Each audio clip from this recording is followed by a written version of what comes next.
So that is the time. Time for monkey news. Can we have the jingle? Oh, chimpanzee that monkey news. I love the jingle. Right, well... Can we play that jingle once more? Yeah. Let me cue it up. So, chimpanzee that monkey news. Oh, it's brilliant. Well, listen, it's from Steve. Okay. Right? Now, what it is this monkey, right? Yeah. Don't know where it was. Mm-hmm. But there's a bit before the monkey anyway, right? Jeez. Is this... No, listen. Shoot me. Right? It's a bank. There's this bank, right? Busy bank. Normal day, everything's going normal, right? Busy bank, people going in, doing what they do, seeing about mortgages and stuff. Yeah. Everything's normal. Everyone's happy, right? Yeah. So anyway, it's quite busy one day. Fella comes in with a gun and a balaclava on. Oof. Up to no good. Right, I'll tell you now, Karl. If this fella turns out to be any ape or monkey-related species, you're never doing this again. You're never... So just, if you want to finish it, it's at your own risk. But if this fella who robbed the bank turns out to be a chimpanzee, that's the end of monkey news. All right. Okay, let's hear the end. It's a lovely day in a lovely bank. Everyone's happy. Everything's normal. A man comes in the balaclava. Man comes in. Is it a man? Starts waving a gun around. Shut up, Rick. Let him finish the story. Starts waving a gun around. Yeah. Right? Up to no good. So everyone's thinking, oh, God, wish you didn't come in here. It's not going to be a good day. How tall is the man? Shut up. Let's hear it. Everything, oh, God. He's telling everyone to get down on the floor. Yep. In what, in English? In English? Yeah. In English? So. Yeah. So everyone's panicking. Everyone's getting on the floor thinking, this is it. This is, it's all over. Yeah. Just when you think, it's all bad news. Yeah. It's all bad news. Doors swing open. Little monkey wanders in. God, it's worse. Shut up, Rick. Little monkey wanders in, right? The robber's like, what's going on here? He's telling it to get down on the floor. I don't think it was taking any notice. No, right? it was just busy asking for coffee. It runs in. I don't know if it was going to withdraw or deposit or whatever. It wanders in, right? Goes up to the robber. Where did it come from? Shut up. Will you let him finish the story and then ask questions? That's only fair. Okay. Wanders in. Runs up to the fellow with the gun, takes the gun and the bag of money off him. Everyone's like, yay, we've been saved. Then the monkey starts backing out with the gun and the money. Shut up. Sit down and finish. I'm having this. And He does a runner with the money and the gun. No one's seen it since. You are an idiot. I mean, you have said some stupid things in your time. What are you talking about? It's a story that happened. No!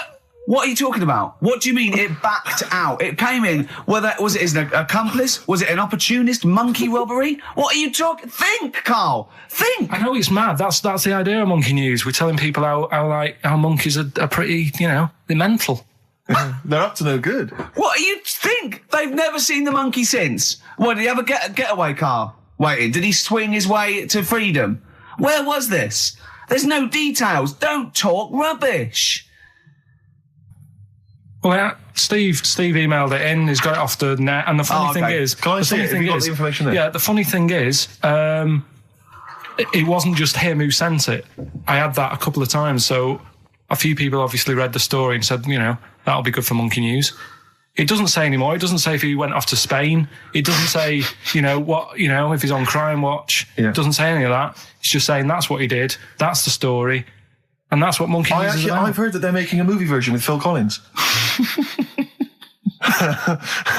So I look forward to that and Julie Waters. So that's this week's monkey news. If you've got any, if anything's happening don't bother. In your town. That's the end. No, that is the end. That's the end of monkey news. No more monkey news. This is bit of Queen. It says it here in this email, Rick. It's got to be true. Right. So that seems well. Oh, chimpanzee that monkey news. Right. Now, before and again. Go on. Oh, chimpanzee that monkey news. Brilliant. All right. Right. Before I went away, I told you about Alfred. He was the monkey where there was a robbery going on in a bank. And then he nicked the robber's loot and backed out with a gun. Yeah, he sort of stole. He robbed the robber, didn't he? Yeah. Did he take his gun as well? He took the weapons. He took all the weapons. There was like a couple of robbers. He managed because they were so amazed that a monkey was coming in. It was like don't talk shite twice. Right? Anyway, got a follow up to that. Okay. Now, what was that monkey's name? Alfred. That was Alfred. So anyway, because a lot of people wanted to know, well, you know, what did he do? Did he go off and have a holiday? Did he? No. Right, so the follow-up is, what happened is the monkey had the guns, had the cash, which was $250,000. Sure. Right. It went back to the zoo. Right. All right, Karl, you're talking shit. Ricky, I get angry with you when you won't let him finish his monkey news. Right. Can't we just get out the official Imagine thing? if people were interrupting Trevor McDonald. It wouldn't happen. I want to make sure I don't get anything wrong. No, of course not. Check the internet. So the monkey goes back to the zoo, right, where all the zookeepers come out and go, get him. He's got the guns. Yeah. He hands out a couple of guns to his mates. What? His monkey mates? His monkey mates. So they've all got a couple of guns each. Oh, Karl, Steve, I can't, mate. I cannot stand it. Honestly, I want to scream. Please, I really get annoyed with you. They tried to do him a deal. They said, how about if... I'm going. Tell him that. I'm not going. No, I can't. Step out for a minute. Okay, we'll just do it. Look, don't listen. Step out and I'll paraphrase what I hear for you when you come back in.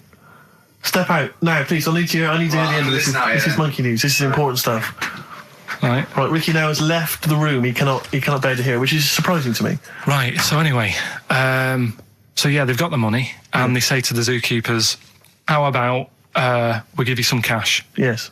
And they go, Sorry, hang on. Sorry, the zookeeper said that to the monkeys. "Yeah." Right. No.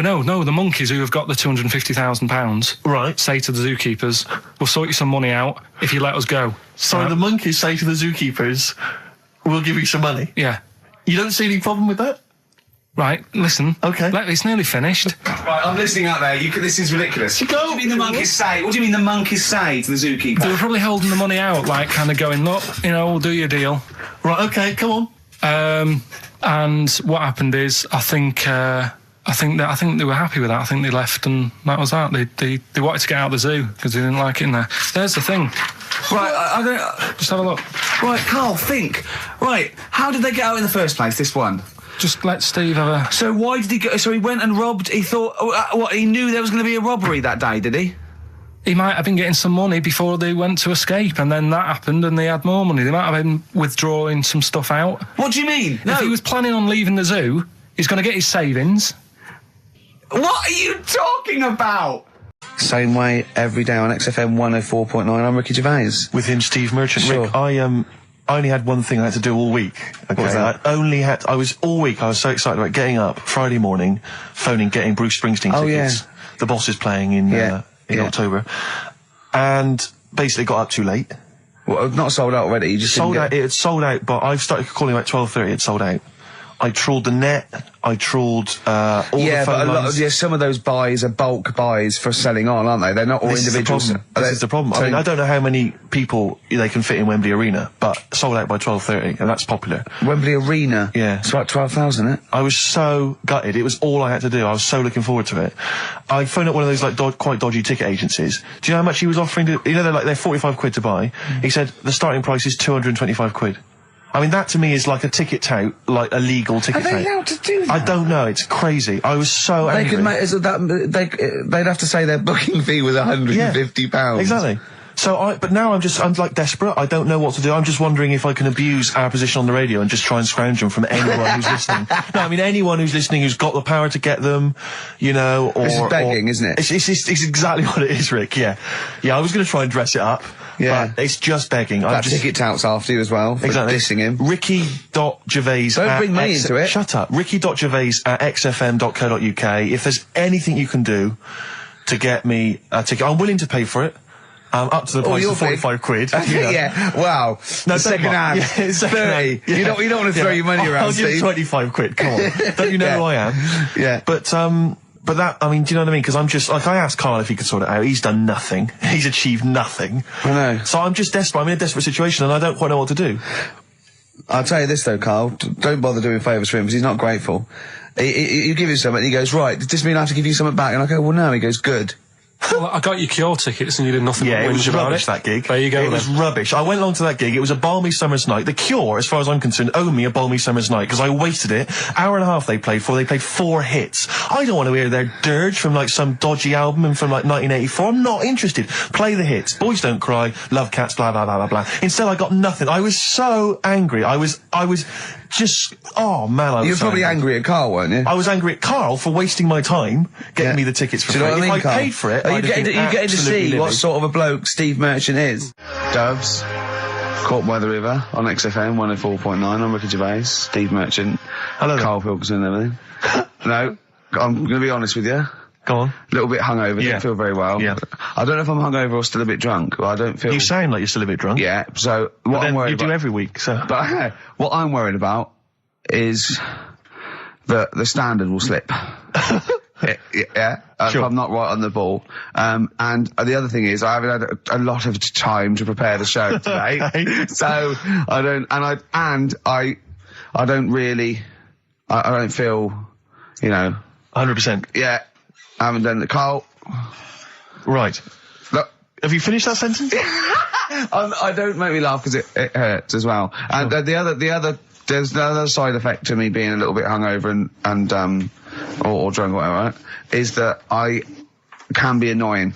Right, yes. Because just to amuse myself, I sort of like turn my body off a little bit and just poke and like that and annoy people and that. I want to sort of like. Well, you do climb- the physical equivalent of freewheeling. yeah, don't yeah. you? You just I sort of want to climb on Karl and go to sleep on him. Yes. Do you know what I mean? Yes. They both annoy him and it'd be comfortable. Yes. Which is, can be annoying. Just a little thing just to make this show a bit easier. If you'd put your hand up when you want one of us to speak, because I'm not quite sure when the sentences are finished. The hands are up. Okay, good. So, The hands are up. okay. Okay. Good, alright. Okay. Are you gonna just keep them up for the rest of the show, or? No, Karl, do what you, huh? Good, alright. Do you want to, is there an excuse as to why you're a bit hungover? Too much wine. Okay. All Last right. night, yeah. Yeah. Good. Thanks for Okay. that. Because this is the only work you've got to do all week, isn't it? It's like, unless I'm very much mistaken. You don't have to do anything. You just sit at home eating cheese. Yeah. And Yeah. then occasionally you do a bit of sort of shadow boxing. And that's exercise. And then you sit and watch TV. Yeah. Is that roughly what you did this week? Yeah. Uh-huh. So this is the only 2 hours you had to do anything for all week. This is you had to prepare for Yeah, this. but who can plan a hangover? Right. You'd think, Karl, you said you had some stuff. Yeah. What have you got? Can't wait. I love the fact that, whereas I was a little bit slow, Karl there leapt into action to keep this show afloat, keep the pace up. Go on. Right, well, Karl, are you hungover as well, or? I'm just a bit annoyed because I'm with you. Do you know Sure. what I mean? He Yeah. hasn't got much to do all week. You're having a laugh. What? What angers me is I kind of hope that maybe I could have quite a long career in radio, and I sort of feel like I don't know, the word sinking ship. Yeah. Those words spring to mind. But- because it feels like, Karl, you're just a chancer anyway. You weren't even supposed to be on air, and we've made you into something of a household name, and that's cool. And Ricky's already a celebrity. He's got it stitched up. He's got corporates. He's got, voiceover work. But I've got nothing. I'm running on empty. I'm not, nothing. I've got nothing. I'm sort of dependent a bit on this. Yeah. Financially. And, Go on then. What and are you you two are saying? sort of bringing it down, really. Right. Do you reckon I Karl. can get my own show, Karl? Carl. Tell On, them like, what I did Capital out there Gold with or a something? bit. No, Carl, tell them how funny I was out there with a bit in that a minute ago. So anyway, record, come Karl, on, I'm right? bored of this. I'll tell you what. will we tease them with what we've got coming up next? Yeah. Karl, tease us after the next Because I record. think we've already got them for 2 hours. Yeah, we've hooked them, Karl. Don't worry, this is textbook radio. What's this? Badly on board. Yeah. Rick, can I just... Sorry, I don't on. mean to abuse our position again, but Bruce Springsteen's performing in London tomorrow night, Yeah. and you remember I made an appeal to try and get a free ticket. Yeah. Well, I don't even mind paying. I tried to pay, but... That's good of you. No, I'm a generous kind of guy. and I thought you were mean. No, go on. What are you going to say? But You were all going I'm to pay saying for is, the ticket. you know- face value. I mean, you don't want to be ripped off, do you? No, don't be crazy. Ideally half price. Yeah. And I've been chasing kind of my tail, really. I'm not going at the moment. I'm not going, and I'm desperate to see him, man. I mean, he's going to do a great concert. It's his only one in London. I can't believe that being on the radio, being on XFM, the listenership's going up apparently. I can't believe I can't get a ticket. I've asked Karl. He's done nothing. Hang on a minute. No, come Carl on, had a Karl, very you good provided point. nothing. Carl, say what you said when he was whinging in No, the but first of all, whilst you're moaning, you also asked in the week for a badly drawn boy album. Yeah. You got in today. Yeah. There's one there for you. Well, yeah, Yeah. but it's yin and yang. And it's Carl. like, yeah, but I do, you know. Carl, what's Steve ever done for you? That's what you got to ask yourself. What has Steve ever done for you? Well, he took me to the BAFTAs. Yeah, but only because no one else would probably want to go with you. I can't believe that. What is I this? do not believe that. Oh, Steve, I'm going to stitch you up now, Carl. And it's in a nice way, and don't worry, it won't be too bad. He won't take it too bad. Carl sent me a little text message today. Right. No, Oh, what is this? Right, okay. Okay. You know, I'm in a very frail mood at the moment. No, 'cause I'm you're not like going to this see one. Bruce. This is funny, because me and him have been, like, sending trivia back and forth to each other. Which is another point, right? I sent him... Oh, well, I'll get to that in a minute. I thought he'd really be amazed with, Well, while you're fiddling, if you can make my dream come true, to go and see Bruce Springsteen tomorrow, then give us a call on the usual Yeah, number. but like I said, Steve. What? Right, it wouldn't be... Right, you just said when the song was on, can't believe it, right? We work at XFM and I can't get tickets for Springsteen, right? Yeah. We work in radio, we should get tickets. Right, now think Which of I'm the willing amount to pay for. Yeah, but think of the... Yeah, but if he's sold out, he's sold out. Yeah. Yeah, right? but that's just something they say. Right, that's just what they say, is it? Right, so everybody on local radio stations say, do you know, I like that Bruce Springsteen, I want a free ticket, right? So another say... I tried to 400 phone. I phoned for an hour and a half. I couldn't get through. Not long enough. I've put the hours in. Not long enough. Not long enough. What are you talking about? I've put the hours in. No. Right? So another 400 people turn up at the gig. They cram them all in. There's people being crushed. You know, they've paid the money early. They were up early that day when the phone lines were open, whilst you were probably sleeping and that. So they're dedicated, and they're the ones at the front getting crushed. What? Would your Why mum and are they dad getting be crushed? happy if you were there getting crushed? I don't mind. I'll sit at the side of the stage and watch him. Yeah, but I don't mind. But everyone will say that then, and then before you know it, Yeah. no one can see anything No, because you're all Carl's on right stage. on this one. Leave Right, it. yeah, Leave just it. read, right, I'm going to give you this. I'm now handing over my mobile phone to Steve to read the. You can see it's from Karl at the top, but just read it out as you scroll down. Just read it out loud. Is this a text message from... Yeah, this is a text message to me from Karl. Read it out. To see at night as well as an owl, you would need eyes the size of grapefruits. If only Stephen could turn his head right round as well. Carl, I can't believe it. What upsets me most, Carl, right, is not the fact that you've been slagging me off behind my back. It's the fact that you've got the cheek to come on here and moralise because you failed to get me tickets and make a dream come true. You've come on here trying to pass the buck and say that it's a health and safety problem, when in actual fact it's a Karl Pilkington problem. Look at that. See that? I got it in the bin. I can't, I'm devastated. You know, I didn't, let's play a record. I'm I should have upset. eaten this banana off air. What's the number? It's 08700 800 1234. But if it's sold out, Steve, it's sold out. A bit of a classic here. R.E.M. I bet if Ricky wanted to go, it'd be fine. I'm sure someone could sort it out then. Who? Oh, if Ricky Gervais wants to go, then I'm you can going. come. Are you? No. You want some tickets, then? I had a bit of good news this morning. Go on. I was on the tube coming down, and I don't want to sound arrogant, I don't want to sound pushy, but I was at Green Park, and I'm fairly certain, Rick, it's not 100% corroborated, I'm fairly certain that a woman pinched my arse. So what do you think of that? Yes. There's a lot of pickpockets around Green Park, so be careful. No. My wallet was still there. Really? But even if it wasn't, that would have been money well spent. But the wallet was still there. So what do you think of them apples? I remember things like snakes not having ears and stuff. Yeah. I didn't have to read about that. No, you just learnt that. Yeah. You saw it on the telly, didn't you? You saw it on that Ian Wright programme. Yeah. Yeah. And this is what Karl said to me. He said, it's actually, I called Karl up in the week, and Reese was with him. Reese used to be on XFM, and he took the phone, and he went, Karl's worried, I've seen that programme. He said, snakes don't have ears, right? He said, so you can creep up on them and pick them up. And he said, Karl's worried. He said, how'd you ever put them down again? Because then they know that you're there. I woke up the other night quite late, Worried about that. and I said to my girlfriend, I said, how do you put a snake down? And she said, what are you talking about? I said, that Ian Wright thing, this guy managed to pick up a snake. And do you know that thing where they clamp its head on a jar to get the poison out? I do now. Right? They did that, but they didn't show you how they got rid of it, and I thought, it could really get nasty, because it's obviously annoyed that you've had its head pressed in the jar. Yeah. Yeah. Right. They hate that.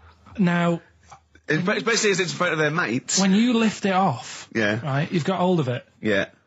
If you go to chuck it down, it's going to turn on you. It's going to go wild, isn't it? So, I just wondered. Well, what you do is you never put it down, Karl. Yeah, that's why that bloke has got about 11 or 12 just carrying him. Exactly. Yeah, you never put it down. You sling it. Who cares? You just throw it, don't you, really far. That's not that. I don't think you should throw. But Karl, listen, don't worry. We're not asking you to get involved with snakes. All right. New Year's resolution, Karl? I don't know. I don't do it. Really. So what about something like, I don't know, start smoking? Do you mind? There must be something. No, it's a waste of time, isn't it? Don't bother with that. Right. You, Steve? Me, no, I've never really made any New Year's resolutions. I just be good to people. Just treat everyone as you want to be treated yourself. Give to charity. Hate crime, racism, famine, sexism. I know you're going to keep to all those, except the give to charity. That's... Me and Karl find that a little bit hard to believe. Never gonna happen. Well, you've always got to break at least one of your New Year's resolutions. Yeah, exactly. Yeah, well, I think I'll be nice to Karl.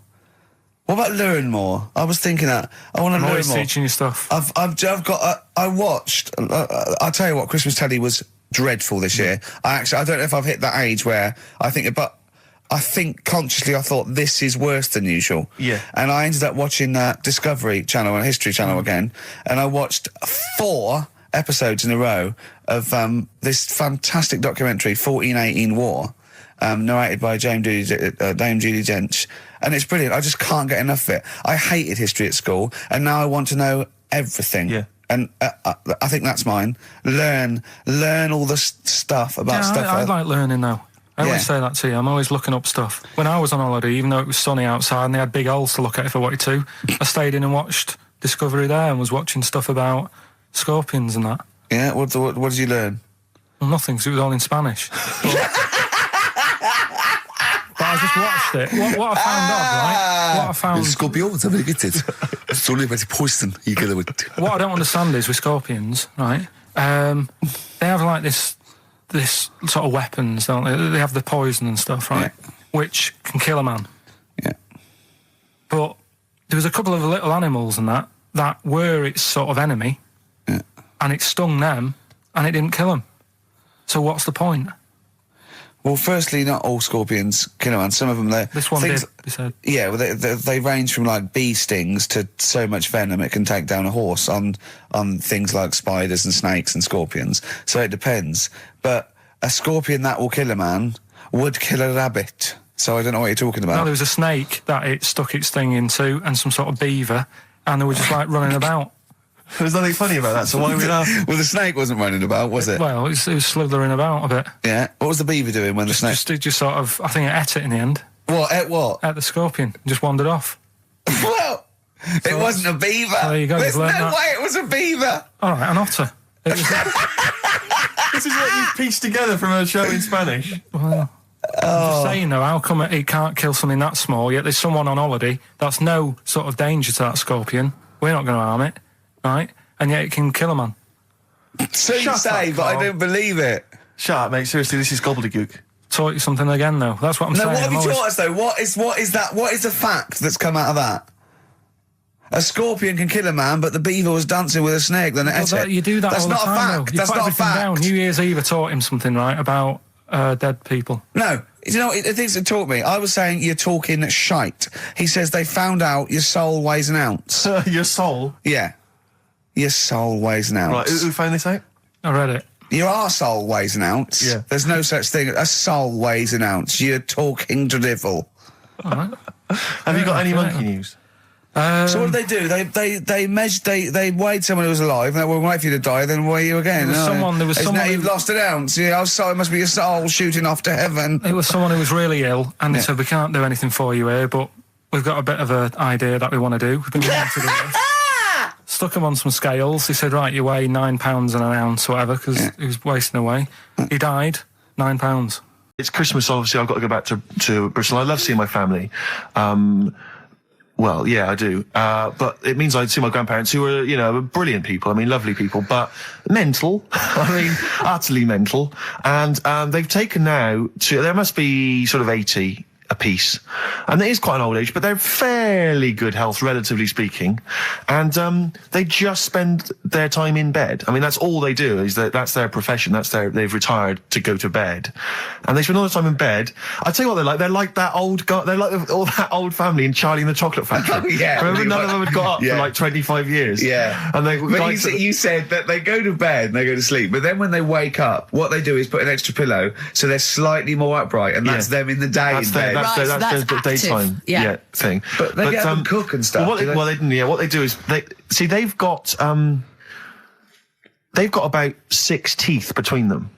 I mean, my grandmother needs false teeth, but refuses to go and have the old ones extracted and the false teeth fitted. So she's working with about 3 or 4 teeth. Oh. My grandfather had false teeth given to him during the war.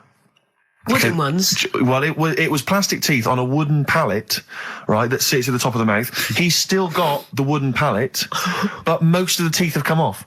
So there's about 4 teeth left, 4 false teeth. He's got a set of false teeth that make him look like he needs false teeth. I mean, that's pretty bizarre. So the problem is that they have to get up. They get up about 7 in the morning to put on, say, some beef or lamb, whichever they're going to cook.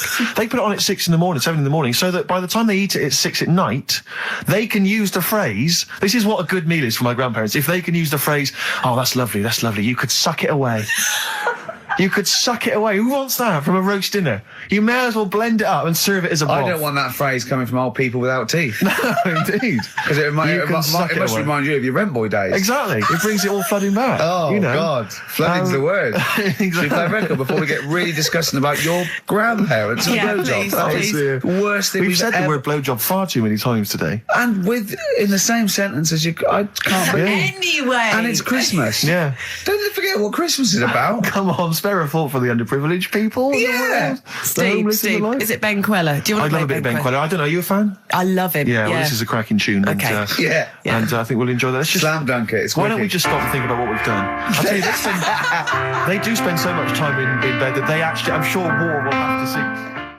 And those are the Red Hot Chili Peppers, and they're still going strong. Oh, indeed, yes. That's one of my favourite tunes of the year. You enjoyed that? Yes, absolutely. Yeah, these are all mutual. We love them all. We're not absolutely, really, we're not annoying each other by putting in songs the other one doesn't like. We're like a team today, innit? I think that's the Christmas spirit. I don't know what it is. We've come together. We're sort of unified. Yeah, in the absence of Karl. Yeah, who often divides us. He often comes between us. Does he? Like, yeah. Well, I'll tell you what it's like. It's like a child. It's like we're a married couple and he's sort of our autistic child or something, right, and sometimes it just puts a strain on the marriage, we all 3 of us love each other, because he does love you guys. Yeah, exactly, but sometimes it's hard. I hear him talking about you in the office sometimes, He looks up to you, aspires to you too. But it's times like this because of to be honest, the baby Jesus, that we realise that there's beauty in everyone, and it's all right. Yeah, exactly. He's never had that before. No. Well, I have to say that I'm really getting into the Christmas spirit. When I was younger, I didn't really enjoy it. I was quite cynical. I was quite rock and roll. But now I'm sort of I walk in a department store, and if there's one of the old chestnuts are roasting on an open fire, which is that classic tune, or any of those. One of those old boys that stand outside the British Museum. Right, yeah. Right, you mean the tune, yeah. That one, or how does it go? Chestnuts roasting on an open fire. Chestnuts roasting.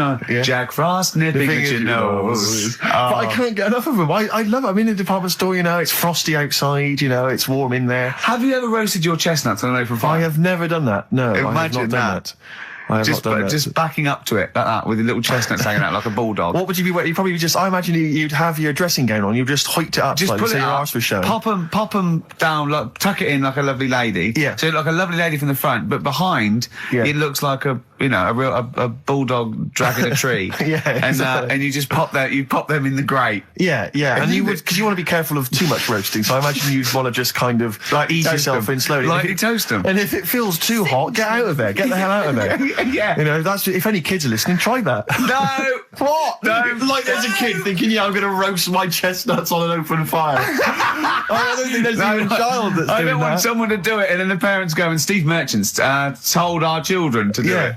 We're probably Okay. we're probably in trouble So now because of that. where's the Kids kid going to don't. find an open fire like those? I mean, it has to be the sort that they use, those kind of barrels. It can't just be open fire at home. That doesn't count. That's just stupid. If you're going to do it properly. Oh no! Oh, we're having such a nice time there. We've lowered the tone. I'll tell you what'll perk us all up though. Richard Anderson has emailed us. Dickie Oh, Anderson. he's loving the show, is he? Well, I don't know if you've heard this, Carl. Carl, I've called you Carl. That's okay. That's okay. I'm Claire. Pleased to meet you. Is it the shaved head or the stupidity? Yeah. It was the k sound. Because didn't I call you Arthur or Jack or something last time? You called me. I can't remember. I don't know, but it was quite embarrassing. Claire, I'll be honest with you, Claire's quite an unmemorable name. If I'm Yeah, truthful. I know. But yeah, Dickie Anderson, he's a guy, I'll be honest with you, he's not a big fan of the show. But Is he's, he not? well, we're getting into winning round. He says, dear Ricky, the more disappointing your show becomes, the more I seem to look forward to it. Ah, Now I see your face plastered across London. Is your show some sort of curse put on me by an old gypsy woman I've annoyed? You know, good point, Dickie, but, dickers. but Randers, as I call it. Yeah. I He think we're can't winning- listen now. I know what he's doing. Yeah, He's yeah. tucked him in. He's backing into the fire as we speak, and he wants to roast them until they spit. Oh dear.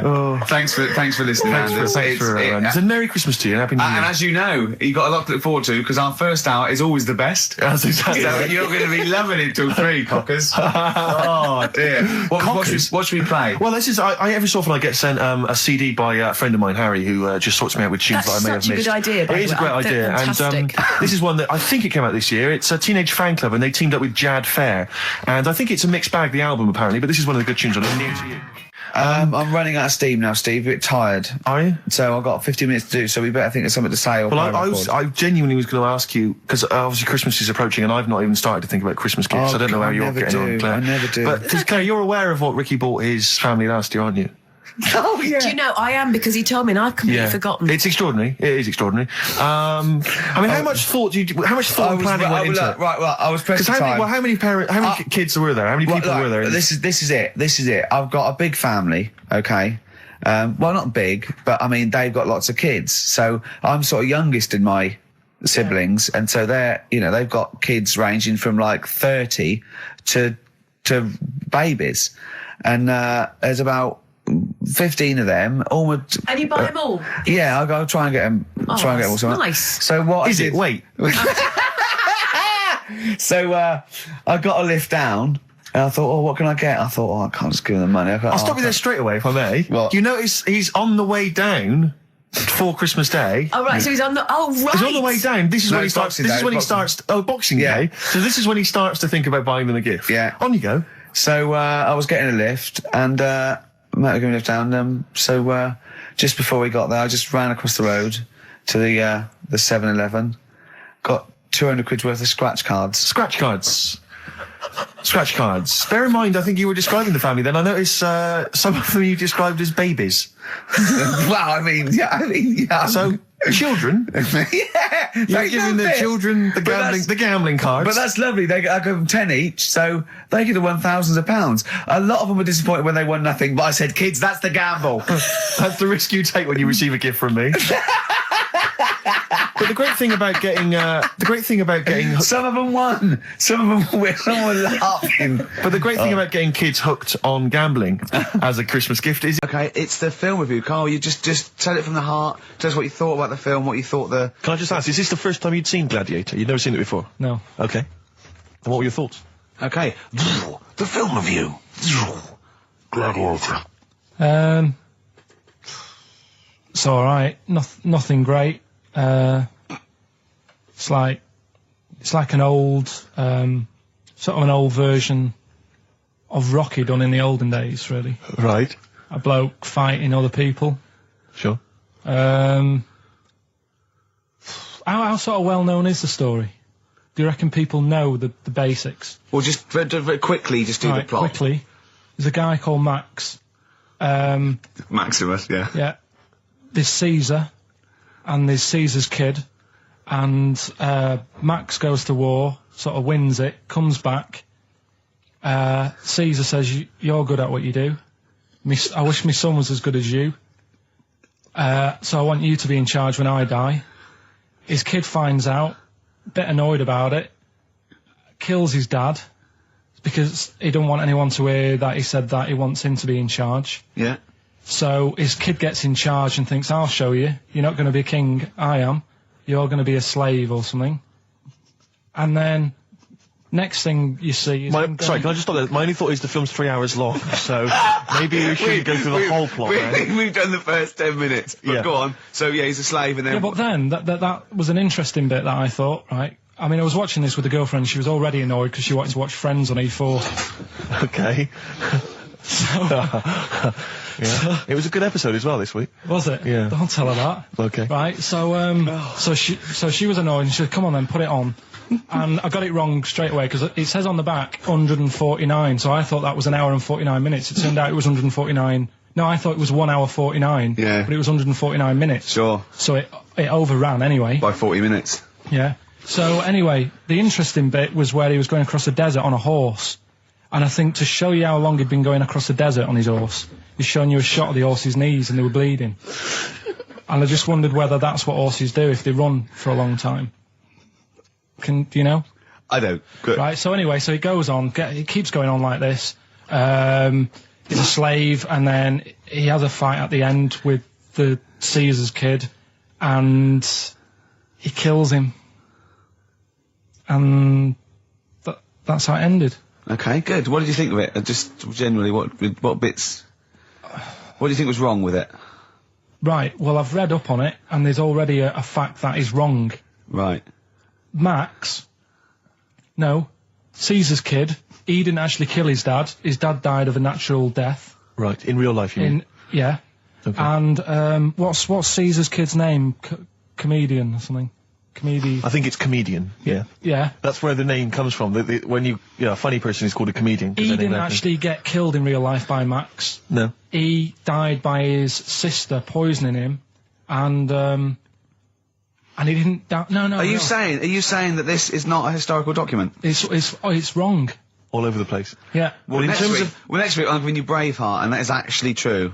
That is factually accurate. I can't handle it. It is. It was a little Australian fella that helped him out. Just for people who watched it, you know that the guy, Caesar's kid, yeah, he died. His sister tried to poison him. That didn't work. Apparently, he was a gay fella, and his boyfriend, who was a wrestler, strangled him. Where did you get this information? On the internet. I thought I'd look it up to see how much of it I actually got right. Yes. And that's what I read. Okay, so out of 10? 5. Really? Yeah. Okay. It's no good. I wouldn't get it out. And it's annoying the way it says, like, you know, this film's got to be seen at the cinema, because I saw it at home and I don't think I missed out on anything. Very good point. I think that's probably the point they're making, but yours is valid too. If you want to send a necklace in for Suzanne, that'd be handy. Mm-hmm. Oh, yeah. That's what she wants. Is Suzanne listening today? No, she's out. Right, okay, this is the dilemma. Me and Steve, yesterday, were trying to convince Karl that it would be a good idea to buy Suzanne a Christmas present. Okay?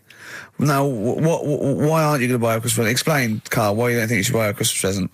No, I've told her I'll get her one, but in the new year. We're going away on holiday and that, so there's no point taking stuff away. Yeah. Going to Lanzarote next week. Just get something in the sales after Christmas for the, Yeah. Right. And me and Steve were trying to explain to Karl that she would love it if you bought her something on Christmas Day. Yeah, but she knows now. But knows what? I've told her. So I'm going to tell her. Do you know? Right, this dear listener, this was Karl's worry. I said, I bet she's got you something, and Karl was worried in case he got her something and she hadn't got him something. Yeah, he'd be livid. He didn't want to be down. He didn't want to be a present down. Yeah. Look at his face. So buy her a nice necklace. Don't spend, just spend £100, you know, just a little token. We're going away. We're taking her away on holiday. No, you're not taking her away on holiday. What, you're paying for it, are you? Yeah. Are you really? Well, half and half and that. Right. So you're paying for you to go on holiday? That's good of you. So the gift is your company, really? She's done all right. She's done all right. Why do you talk like you're 60 years old? And you've been working down the mines? I don't know, she's done all right. Do you go home to her and say, Suzanne, You're bloody lucky. I mean... You've fallen on your feet. To Look be who fair, you've Rick, got. What? I'm not sure she has done all right. I don't want to be critical, but... Oh, dear. So what are you going to get in the sales? What are you going to get Yeah, her? it depends. I'm thinking, I mean, I'll give her the choice. You can have Kingsley and old Bob Marley. Right, I'll let her decide there. Oh, dear. I can't wait to see you. Where are you going, Lanzarote? Yeah, Where's that? don't know. Suzanne sorted it out. I said, Lanzarote, I said, is that Africa or is it Spain or Portugal? Just thought you don't know. I went, what do you mean don't know? I goes, well, what's the currency? I went, don't know. I said, Suzanne booked this one, did she? Yeah. I thought, where is it? Is Lanzarote African or? Foreign. Somewhere foreign. I was looking last night, and doesn't look that good. There was like one of the highlights of the things it says you've got to do is go and have. Apparently, they've got restaurants in caves, and that's like one of the things they say you must do. So, if that's a highlight, do you know what I mean? Right. So I'll do that. Go and see what that's like. Yeah. When you're on the beach, Carl, do you wear the very, very tight Speedos? No. Do you walk What do around you with wear? them? Sort of longish shorts, Yeah. t-shirt on, probably with a sort of a light shirt on top of that. Right, sure. So quite wrapped up then. Covered up. Do you wear a hat? Because obviously the bald head, there's risk of sunburn. No, I just put a bit of lotion on it. Lotion on there. Yeah. Just have a bit of a wander down the beach, have a look. Yeah. See if there's any old blokes with their tackle out and a backpack. I'll look forward to. So Yeah. there you go. Yeah. Well, we're looking forward to finding out how you get on. Yeah, I'll let you And know. Interested to know what she gives you on Christmas Day. Probably get More anything. scintillating chat after this next song. All right, bit of placebo, Yeah, love it. special needs. Because this monkey, right? Oh, yeah. I think his name was number 6 or number 7 or something, right? In this lab, right?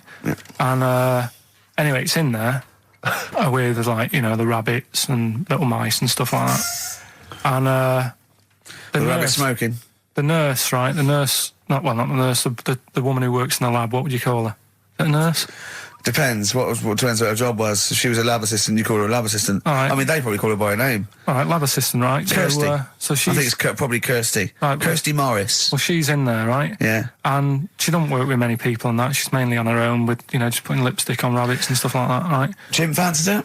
So Chimp fancied her. He's putting on lipstick. Chimp fancied her because she's got hairy legs. He gets pally, right, with this woman because he gets to a point when she sees him every day. It's the way he sort of tries to string out like it's a narrative love story. Did the chimp put its hand out and grabbed her, and then you thinking that he made a move on her? So Right, come on, he's let him allowed tell the out. He's story. allowed out. Oh, the it's not a cage. story, is it? He's allowed out the cage and what have you every day. So he's wandering about, and as time goes on, he's watching what she's doing more and more. Right. So he notices like the code on the door, right?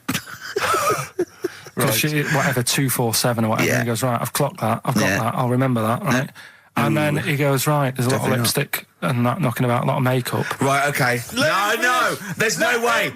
No, because So- Steve, you know what's going to happen. I know what's going to happen. So he's there. It's ridiculous. And he's going, well, if it's there, you know what I mean? So while she's messing about with the rabbit, he gets there, he's in front of the mirror, putting a little bit of lippy on. Right? You are no! I can't. It's gone too far. little bit of No, it's gone too far, Steve. Right, Your mic's off, Rick. He's finishing Right. the story. So- Turn mine off as well. It's gone too far. Turn them off. Just let him finish. right, so the thing is, right, it's this monkey wandering about. It's got lipstick, it's got mascara on, it's looking pretty I good. didn't mention the mascara. It's looking all right, right? So it knows the code on the door, 247, right? So when she's sort of messing about with the rabbit, right, he goes, right, here's my chance. He's looking good, 247, out the door, through the reception man's there. He's like, all right, Kirsty, right? Don't talk shit. I Feel Free from Cream. That's pretty much the last track, isn't it, guys? I imagine on XFM 104.9. Well, I mean, yeah, I've got nothing to say after that ridiculous story. I mean, that's worse than the bank robbery to me. Yeah. That he clocks that, and the bloke on the desk. All right, Kirsty. Oh, you're 2 foot shorter and hairy. She wasn't a looker anyway. So. She wasn't a looker anyway. Brilliant. I thought you were going to say something. Really? Sorry. 3 hours. Yeah. I mean, I suppose for you two, at least, you know, you were going to get something. Sure. Yeah. But with me, it's like, I mean, I've never graduated or anything, so Have you not?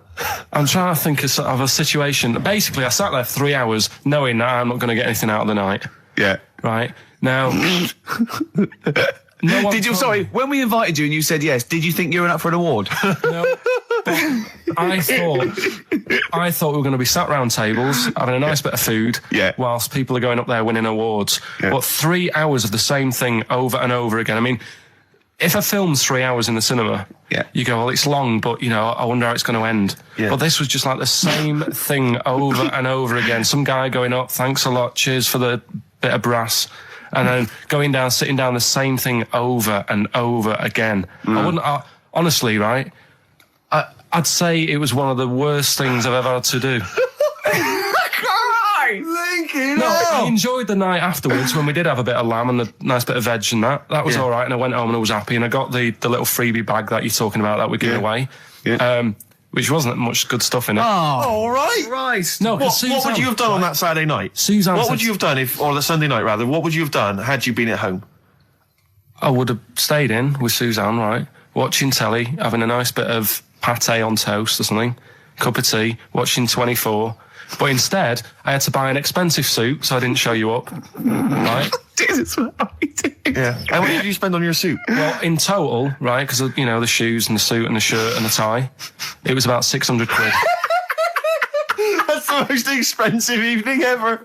And that's what I'm saying to you. And the daft thing is, it's dark in there. I don't know why you've got to wear a nice suit. You can't wear a tracksuit, for goodness sake. It's dark in there. No, just the shirt and that. It doesn't make you a better person wearing a suit. No, doesn't make you a better person, no. We're not claiming it made you a better person. No, well, that annoyed me. Yeah. I mean, it was an experience, isn't it? That's why I went, because you think, if I didn't go, if I would have said to you when you invited me, no, Steve, I don't want to go, then I would have never known, right? Yeah. And that's my sort of thing in life, right? Yeah. If something comes up, you should take it, even if you're not going to like it. It's a bit of an experience. Right. Do you know what he said to me? I phoned him up because we had to meet up. And obviously he had to pose as my gay lover. Yeah. To get in, right? Yeah. He phoned, what? You said something to me like, I bought a suit, I'm looking good. He said, I'm looking good.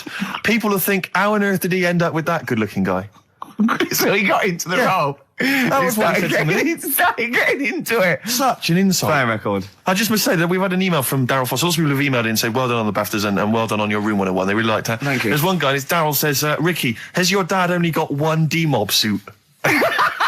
Because I don't know if you noticed, but Ricky wears the same suit every single time he appears on TV because he spent a fortune on it getting it tailor-made. I've only got one. It's a good suit and I he wears it all the time. And it's winter as well. It's like a pure wool, so I'm sweating everywhere I go. Anyway, usually it's too much cheese. I won't be buying another. Huh? I won't be buying another one. Ever. That's it. Yeah. Suzanne told me today, right, because I've handed it in today to have the trousers turned up a bit. Why? Because it was a bit of a bodge job for the night. Yeah. Right. It was just some pins sort of holding it up the other night, but you didn't notice, and I didn't tell you because I thought you'd be getting on the stage and saying, "Look at that freak over there with his pants hemmed up." But I took it to the place to get it done. Suzanne tells me that I'm going to start shrinking now and getting to that age where you start going smaller. I know that must have been a revelation to you and a worry. Like, how small do you get? How small do you get? Oh, Dave, what are we playing now? I thought we'd have a bit of Marley music. Marley music? Oh, okay, go on. If These Old Walls Could Speak by Jimmy Webb. Might play another track off that later if we've got time. What, today? Yeah, well, maybe next week. We've got lots to pack in. We've got things like New Order, Cure. Oh, I'm just hoping that all those kind of new metal fans, Rick, can just calm down for a second, you know, and just enjoy that for what it was. Yeah. But I hope their snobbery is not going to prevent them from enjoying it. I hope they can just leave it alone for 2 hours for our show. Exactly. We try and, try and pack lots of whilst stuff you're in. talking about new metal, can I just say Ian Camfield is here tonight. He's moving from Fridays. Right. What the hell does he think he's doing? He's just offering up information now. No, it's just that you were talking about the new metalers, and now seems like a good time to Carl, say. listen, you're here for our amusement. Yeah. You don't sort of come in any time you want. When we decide it's time to sort of have some fun at your expense, then we'll let you know, but otherwise... We're not here to help other DJs or even this station. We don't give a about this. See, this is what my girlfriend said. What's that? We should listen to her. She knows what she's talking about, clearly. Now, put your microphone down. She said they just wheel you out when they need you. Switch your microphone off, Karl, and let us finish what we were saying. Right, just... What were we saying, Rick?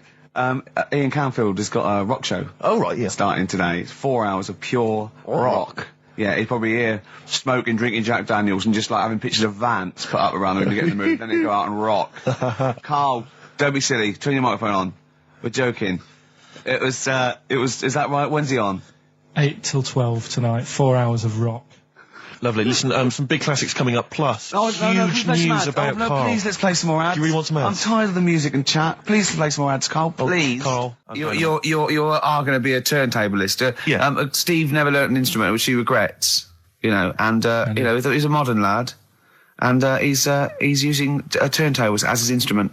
I just got 2 turntables and a microphone, and so far, I mean, seriously, I'm cutting it up big style. No, don't laugh, because it is mental, the kind of stuff I'm coming out with. And I'm scratching, I got the beats, you know, matching. Can you imagine that? Shut up! It's that. No. Look at the Chemical Brothers, for goodness sake. If you're talking about freaks, look at those weirdos. Man alive! At least you cut your hair at Gavin. You know that whatever it's called. They used to kind of at least faintly appear in their videos. So this one is just some shots of like what you see from outside a train. To them, that is more glamorous and exciting, apparently, than seeing the lads themselves in the video. Who do you think's cooler to look at, Steve or the Chemical Brothers? Steve. Definitely, yes. You're absolutely right, Karl, and that's the first sensible thing you've said for a long time. If I was to work with Steve on some music, if I had the choice, I think Steve would look better on an album cover. Really? Yeah. What would you do? Would you change him at all? What would you do with his image? I'd put him in the distance, so I can't believe this is... No, just so you don't look as tall, that's doing you a favour. You know, I was on the... This is true. I was on the tube, right, coming in to meet Gervais the other day, and I was wearing a suit, and my mobile phone slipped out my pocket, and it landed on the seat, and I didn't realise this. And as I was about to get off, some bloke who was sat there like an old guy, he picked up the phone, he went, "Oi, lanky, you dropped your mobile phone." And I was like, well, I thank you for pointing out I dropped my phone, but did you have to do the lanky? Well, you knew who he meant. I bet you turned round straight away. It worked. Knew he meant, Steve. But he's done you again. But I was the only person stood up. It was a fairly empty train. Was there any other lanky people there? No. Well then. No, but my point was there was no one else at all who was about to exit the train. Okay, so he didn't need lanky. He could have got "excuse me, sir," or "oi you," anything, but "oi lanky." I know. It's that thing, though, isn't it? That's what I'm talking about. You say the thing that you don't want to say. It's like me with Ken Dodd and Will. I think he wanted to say this. Oh, well. I think he took pleasure in it. I think he went, "That bloke's lanky. I shouldn't say that." Yeah, I should. Oi, lanky. What's he going to do? Phone. Yeah. Do you want your phone back or not? Electric Soft Parade. Same way every day on XFM 104.9. I'm Ricky Gervais. With him, Steve Merchant. Sure. Rick, I only had one thing I had to do all week. Okay, what was that? I was so excited about getting up Friday morning, phoning, getting Bruce Springsteen tickets. Yeah. The Boss is playing in October, and basically got up too late. Well, not sold out already. You just sold out. It had sold out, but I started calling about 12:30. It sold out. I trawled the net. I trawled all the phone lines. Some of those buys are bulk buys for selling on, aren't they? They're not all individuals. This is the problem. I mean, I don't know how many people they can fit in Wembley Arena, but sold out by 12:30, and that's popular. Wembley Arena? Yeah. It's about 12,000, isn't it? I was so gutted. It was all I had to do. I was so looking forward to it. I phoned up one of those like quite dodgy ticket agencies. Do you know how much he was offering to... You know, they're 45 quid to buy. He said the starting price is 225 quid. I mean, that to me is like a ticket tout, like a legal ticket tout. Are they allowed to do that? I don't know. It's crazy. I was so angry. They'd have to say their booking fee was £150. Yeah, exactly. But now I'm like desperate. I don't know what to do. I'm just wondering if I can abuse our position on the radio and just try and scrounge them from anyone who's listening. No, I mean anyone who's listening who's got the power to get them, you know, or... This is begging, isn't it? It's exactly what it is, Rick, yeah. Yeah, I was going to try and dress it up. Yeah. But it's just begging. That ticket touts after you as well, for dissing him. Ricky.Gervais... Don't bring me into it. Shut up. Ricky.Gervais@xfm.co.uk. If there's anything you can do to get me a ticket, I'm willing to pay for it. Up to the price of 45 quid. You know. Yeah, wow. No, second hand. Yeah, 30. Yeah. You don't want to throw your money around, I'll Steve. give 25 quid, come on. Don't you know who I am? Yeah. But that, I mean, do you know what I mean? Because I'm just, like, I asked Karl if he could sort it out. He's done nothing. He's achieved nothing. I know. So I'm just desperate. I'm in a desperate situation and I don't quite know what to do. I'll tell you this though, Karl. Don't bother doing favours for him because he's not grateful. You give him something, he goes, right, does this mean I have to give you something back? And I go, well, no. He goes, good. Well, I got you Cure tickets and you did nothing Yeah, but it was whinge about rubbish, it. that gig. There you go. It was rubbish. I went along to that gig. It was a balmy summer's night. The Cure, as far as I'm concerned, owe me a balmy summer's night because I wasted it. Hour and a half they played for. They played 4 hits. I don't want to hear their dirge from like some dodgy album and from like 1984. I'm not interested. Play the hits. Boys Don't Cry, Love Cats, blah, blah, blah, blah, blah. Instead, I got nothing. I was so angry. I was just, oh man, I was You're so probably angry at Karl, weren't you? I was angry at Karl for wasting my time getting me the tickets for Do you know free. what I mean, If I Karl? paid for it, Are you I'd have getting been to see absolutely what livid. sort of a bloke Steve Merchant is? Doves, Caught by the River on XFM 104.9. I'm Ricky Gervais, Steve Merchant, Hello there. Karl Pilkington and everything. No, I'm going to be honest with you. Go on. A little bit hungover, Yeah. don't feel very well. Yeah. I don't know if I'm hungover or still a bit drunk, but I don't feel... You sound like you're still a bit drunk. Yeah, so But what I'm then worried you do about... every week, so. But what I'm worried about is that the standard will slip. Yeah, Sure. if I'm not right on the ball. And the other thing is, I haven't had a lot of time to prepare the show today, Okay. so I don't feel, 100%. yeah, I haven't done the Karl. Right. Look, Have you finished that sentence? I don't make me laugh because it hurts as well. And there's the other side effect to me being a little bit hungover or drunk or whatever, right, is that I can be annoying. Right, yes. Because just to amuse myself, I sort of like turn my body off a little bit and just poke and like that and annoy people and that. I want to sort of like. Well, you do climb- the physical equivalent of freewheeling. yeah, don't yeah. you? You just I sort of want to climb on Karl and go to sleep on him. Yes. Do you know what I mean? Yes. That both annoy him and it'd be comfortable. Yes. Which is, can be annoying. Just a little thing just to make this show a bit easier. If you'd put your hand up when you want one of us to speak, because I'm not quite sure when the sentences are finished. The hands are up. Okay, good. So, The hands are up. okay. Okay. Good, alright. Okay. Are you gonna just keep them up the rest of the show, or? No, Karl, do what you, huh? Good, alright. Do you want to, is there an excuse as to why you're a bit hungover? Too much wine. Okay. All Last right. night, yeah. Yeah. Good. Thanks for Okay. that. Because this is the only work you've got to do all week, isn't it? Like, unless I'm very much mistaken. You don't have to do anything. You just sit at home eating cheese. Yeah. And then occasionally you do a bit of sort of shadow boxing. And that's exercise. And then you sit and watch TV. Yeah. Is that roughly what you did this week? Yeah. Uh-huh. So this is the only 2 hours you had to do anything for all week. This is you had to prepare for Yeah, this. but who can plan a hangover?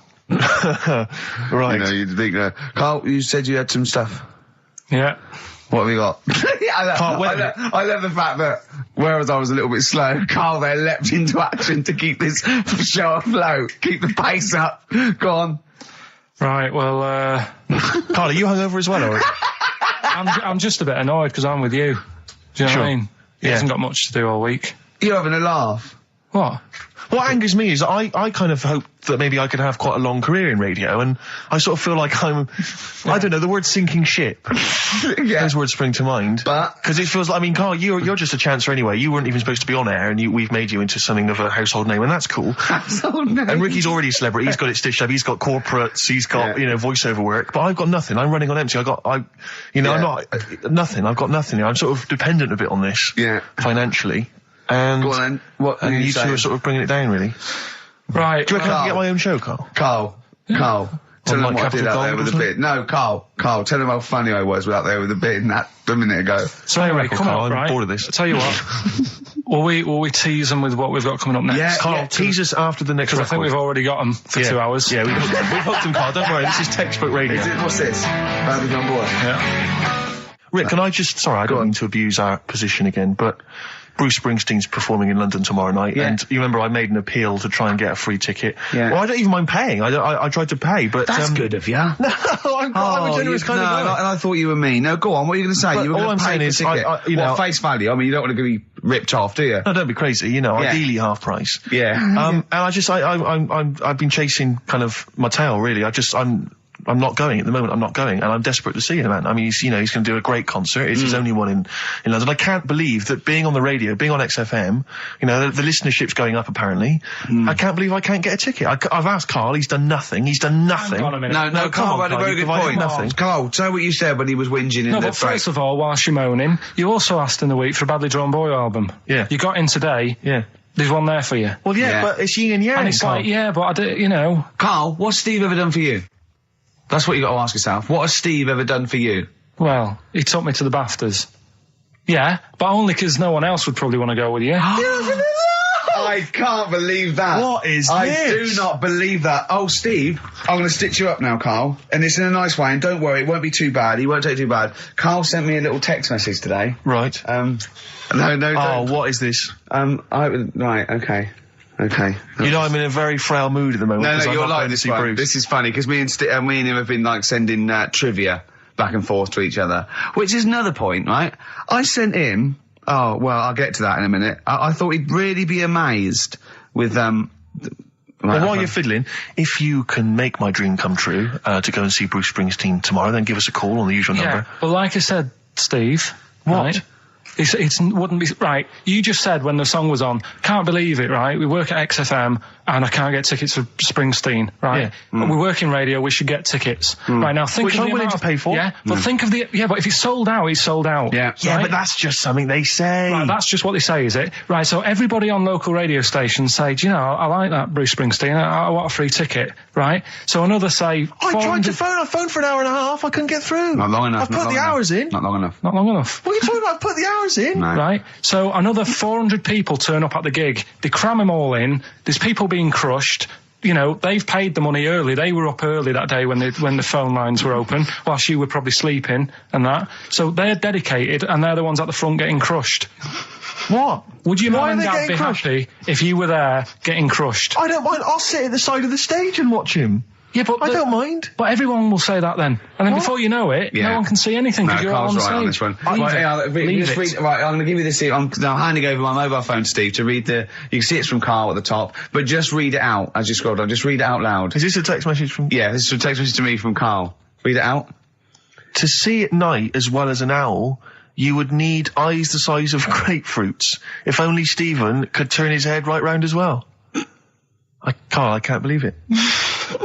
What upsets me most, Carl, right, is not the fact that you've been slagging me off behind my back. It's the fact that you've got the cheek to come on here and moralise because you failed to get me tickets and make a dream come true. You've come on here trying to pass the buck and say that it's a health and safety problem, when in actual fact it's a Karl Pilkington problem. Do that. I've got it in a bin. I can't, I'm devastated. You know, I didn't let's play a record.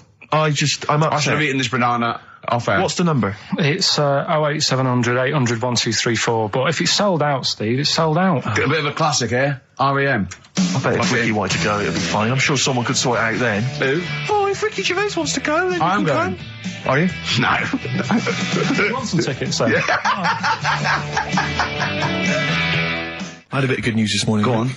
I was on the tube coming down, and I don't want to sound arrogant, I don't want to sound pushy, but I was at Green Park, and I'm fairly certain, Rick, it's not 100% corroborated, I'm fairly certain that a woman pinched my arse. So what do you think of that? Yes. There's a lot of pickpockets around Green Park, so be careful. No. My wallet was still there. Really? But even if it wasn't, you know, that would have been money well spent. But the wallet was still there. So what do you think of them apples? Eh? So what did you just pinch off? I can't confirm it at this stage, exactly what happened, but it certainly felt like a pinch. I looked round, there was a woman behind me. Right. She was fairly old. I think she's probably in her mid-30s. Right. Kind of reddish hair. Right. I don't know if she's listening. Right. But she knows where I am.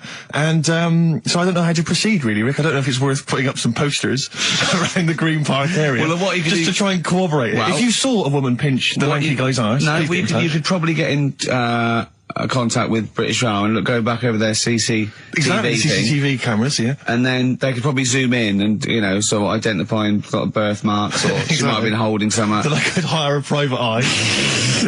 Again, money well spent. Well, so there you go. You know, I'm just saying. I mean, I'm just saying maybe maybe things are looking up. Things It's getting are towards Christmas. The worm has turned. Hey, I mean, you know, it's a little sexy story to get the show going. It is But pretty what do you make sexy, of that, then, Carl? What do you 'Cause I think know of you're that, quite damning. What's your answer?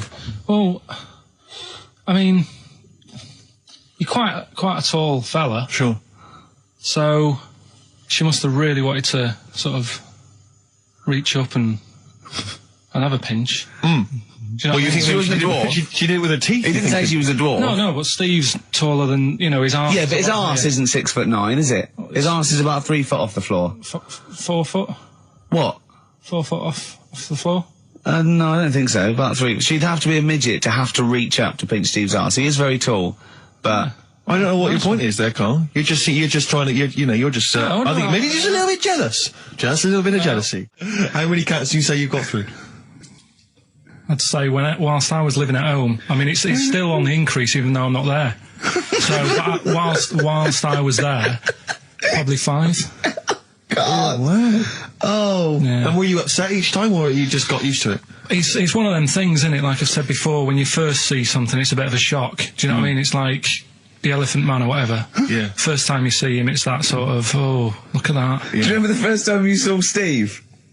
No, I'm not being funny. Do you remember the first... Yeah, but I've said this before. It's always... Then you get used to how people look, and you don't... No. I'm gonna burst. You have to play a record. No, what? Because I just see Steve's face. No, but I've got used to it. Shut up. Telephone box. Is that it? Yeah. So what are these songs then? Go on it doesn't matter that some people don't know what that's about, do they? Doesn't matter. No, they're not. Well, You're found as a thief. Is that your point? Email only. ricky.gervais@xfm.co.uk. Let's hear it. All right. From...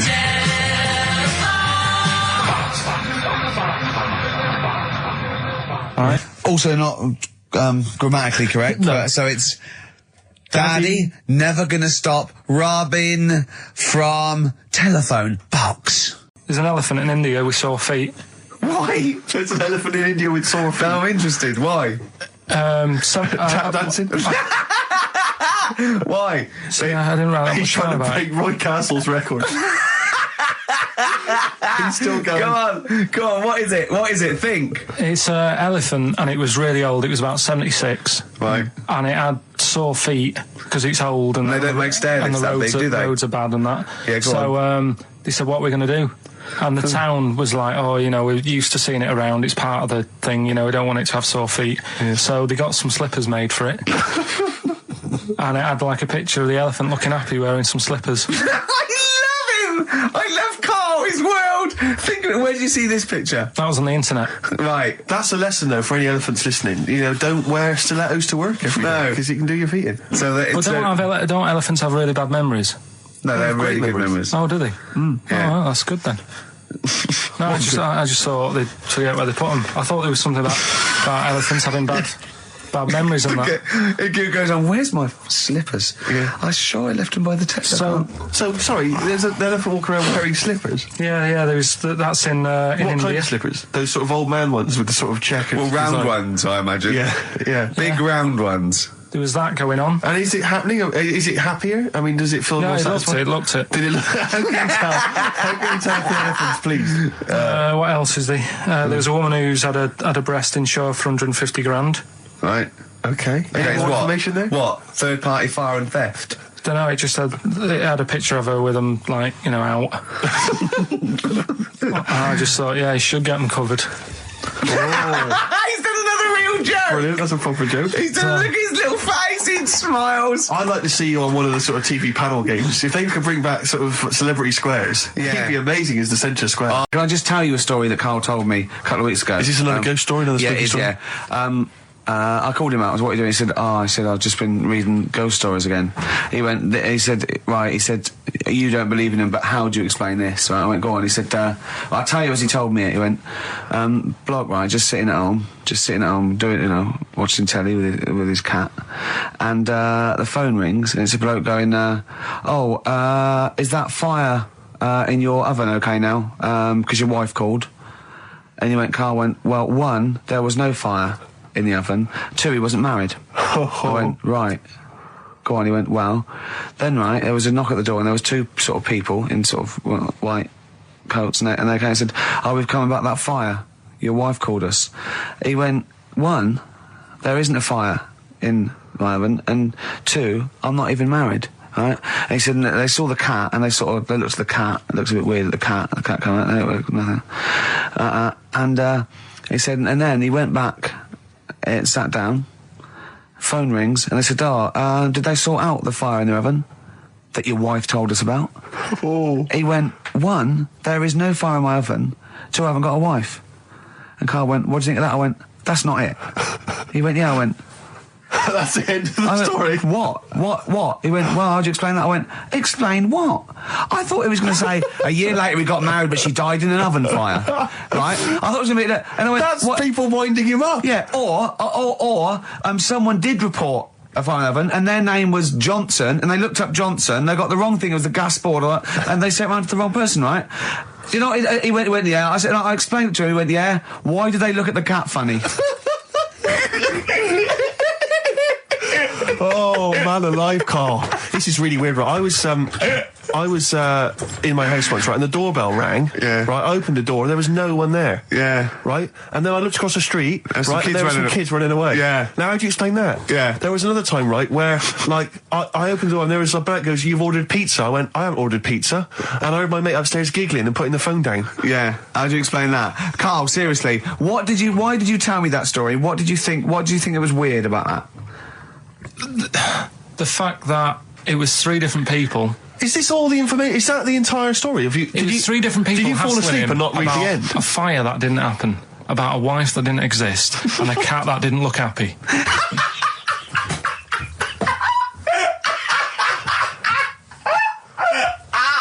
Oh, I'm gonna have a heart attack, Karl. What? I mean, why did they look at the cat funny? Because cats don't like spirits, do they? What? And the other blokes were ghosts?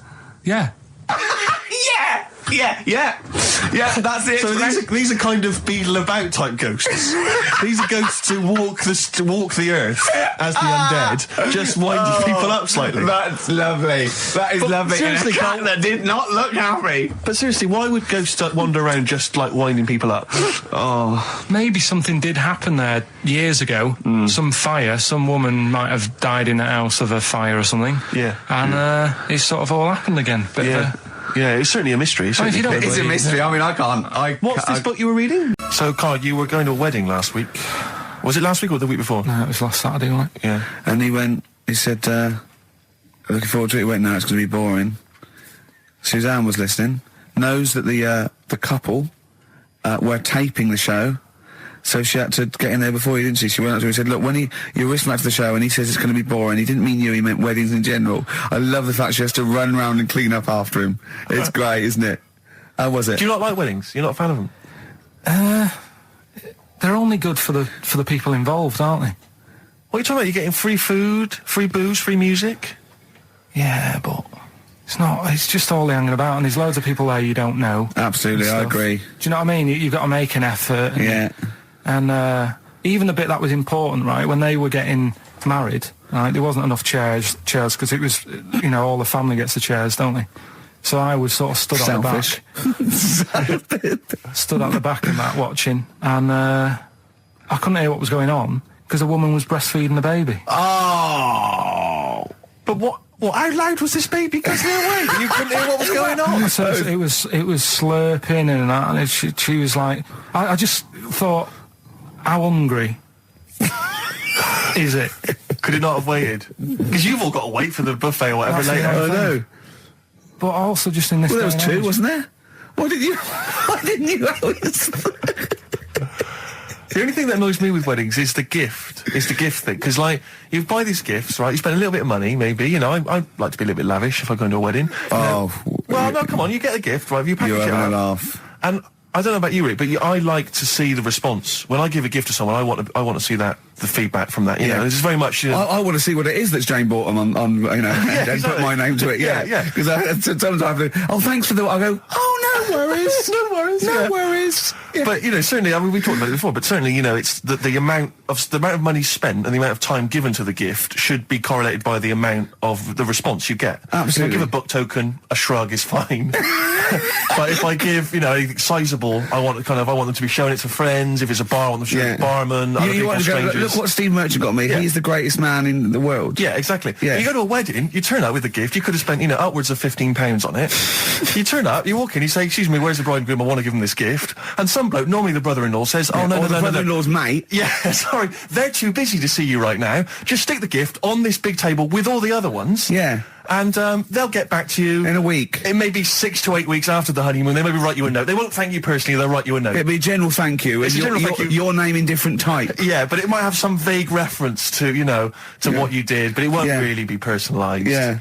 The set of mugs, again, will be in different type. Exactly. Thank you, Steve Merchant, for your wonderful gift. We love mugs. Yeah, yours. Yeah, exactly. And a photocopied signature. Exactly, yeah. It's not right, is it? Oh dear. And also, of course, as well, if there's a baby involved, perhaps they had a kid out of wedlock, and that's why they're getting married. There's normally the little baby signature as well. I hate that, like the baby signed it. From Paul and Sharon and little Billy. Be Ben these days. Ben. I reckon. What do you think, Karl? How was the wedding, by the way? Did you buy a gift? Suzanne sorted something out. Yeah. What? I don't know. Oh, actually, no. We're going away, having a week away with them. That's your gift. Yeah. What we're going away. No, we're going away to Cornwall or something, and that's it. We've sort of paid for a place to stay, and coming along and that. And their gift is to spend a week with you in a confined space. They'll love it. They'll have a great time and that. Will they? Yes. Karl, you haven't told us about your holiday yet. You were meant to do it last week and you didn't. You started telling us, but we didn't have time because we had to do monkey news about a monkey who was a director who cared about lighting and stuff. Is there more monkey news this week? Is it as... okay. Is it real monkey news? Did it happen, or is it mostly embellishment in your round little head? It's proper stuff. Yeah. Okay. Good. So holiday. Where did you go on holiday? Sardinia. Good. Yeah, it's all right. Yeah. Nice food and that. It's important, isn't it? Yeah. And nice beaches and what have you. Excellent. Always like a nice long beach to walk down. Yeah. But so we're having a nice walk, right? You know how nudists do me head in. Sure. Right. Not a problem though, is it?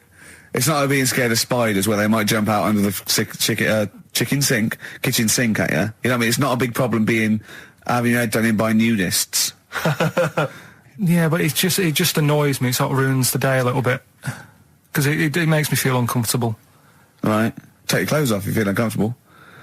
It's much more relaxing. Yeah, but well, anyway, right. So I'm walking along the beach, right? Lovely long beach, might be watching the sea, picking up shells and that. And what are you wearing? What's your natural beach club? When he says picking up shells, I imagine he's on all fours going like that. You know what I mean? Looking at things, just like washing his nuts in the sea to get them tasty. Yeah, going into the sea and then kind of shaking himself and all the water flies off. Yeah. I've just got flip flops on, pair of shorts, and like a little light shirt. Sure. Mm. So anyway, walking along, and Suzanne goes, "Oh look," right? And there's this woman, German, I think, coming out of the. How can you tell she was German? Underarm hair. I'll get to it. Forget the underarm hair. She came out. It looked like she was smuggling seaweed. I'm gonna burst! I'm going to burst! Oh God! And the funny thing is, right? She smuggling seaweed! Oh God! She was a bit hairy down there, was she? Mental. I felt bad because I hadn't had a shave for 2 days. Right? Looked at her. It was ridiculous. She might as well have kept her trunks on. It was just like she was wearing furry trunks, right? So anyway, so I'm walking along. So yeah, go on then. So Suzanne's like, "Oh look," and I'm like, "Oh, not again," because every time we go away, there always seems to be one of these. Is she by herself, this woman? Well, the weird thing was, she was with her husband, right? Yeah. But he had shorts on. He was happy, right? But every time, like, because I walked past her and he sort of ran off because he's embarrassed. Do you know what I mean? There's nothing normal about it. What can he do? He can't go, all right, mate, because he knows it's odd, right? How old was he? Sorry, how old was she? It's hard to tell when someone hasn't got clothes on. Sure. Do you know what I mean? They always look older, don't they, when they haven't got clothes on anyway. But I'd say she was about 40, 41. Okay, right. So I walked past, and the annoying thing is, she got there on a bike, right? No clothes on, little pair of boots next to the bike. So if you can wear boots, just pop some shorts on. You know what I mean? That takes more effort for me, putting boots on. So put the shorts on, right? So anyway, so the husband kept running off. I walked past, and I'm getting annoyed because I'm saying, well, we've got to walk past them again on the way back. I like the fact they're scuttling away when Karl walks past. Like when you lift up a bit of sort of iron sheeting in the woods and loads of mice run away. Yeah. It's like whenever Karl goes, that nudists run away. Yeah. Oh, right, okay. So we sort of come walking back and what have you, and you know, I have another look and what have you, and he runs off again. Why are you another look if it offends you so much? Oh, you might as well just have a look. You know what I mean? It's just putting it on show and what have you. But the interesting thing was, I just wondered whether the husband... If the husband would have knew, you'd have looked at his tackle. Because remember, when you went to see those two strippers and it was a woman and man and they whipped their shorts off, you said you looked at his tackle first. I think any bloke would. Wow. You would. You just check it out. It's natural, isn't it? You just go, oh, right. So it is normal or whatever. Because you don't know if... you know what I mean? You don't know if what you've got's right until you see someone else's. No, do you know what I mean? Yeah. But anyway, so, but he got us talking, because I was, then, as soon as I saw her, sort of, day's been ruined a bit, so I'm walking up the beach. It's been ruined! Walking up the beach with Suzanne going, how does it happen? Do you know what I mean? Why do people do this? What fun are they getting out of it and what have you? And, I just was thinking, is there any chance that fella, right, didn't even know that she was a nudist until they went away? Do you know what I mean? Because I said to Suzanne, if I met Suzanne, it's like we're getting on, yeah, everything's fine. Yeah. And then you go off on holiday and you go, you haven't got much luggage. And she's like, no, it's fine, this is plenty. And I'm thinking, that's weird. And then we go down the beach and she whips her knickers off. I'd be annoyed, but there's nothing I could do. Do you know what I mean? Sure. So I'm just wondering whether that's what happened to this fella. Every time someone came walking up, he was like, oh, God, this is embarrassing. And he kept nipping off. Yeah. Finding something else to do. Look at some shells. So I'm wondering, Rick, if at some point, maybe today or in future shows, we should get a nudist, you know, one of those official nudist spokespeople, you know, because all these nudist organisations, get them on the phone, justify themselves to Karl, because, you know, in his mind, they are, what would you say, weirdos, freaks? I don't quite get it. I was reading something in one of the supplements last weekend, and some journalist went round to some, whatever you call it, some resort or whatever for nudes and that. And it's Were just... they playing volleyball? Well, the annoying thing was, bowls. He said one today, he saw my salamander. It's not a euphemism. He saw my salamander and it's just sitting there in the tank. Your exotic pet? Yeah, and he's worried about there not being a lid on. And he said... I went, what are we worried about? He said, wow.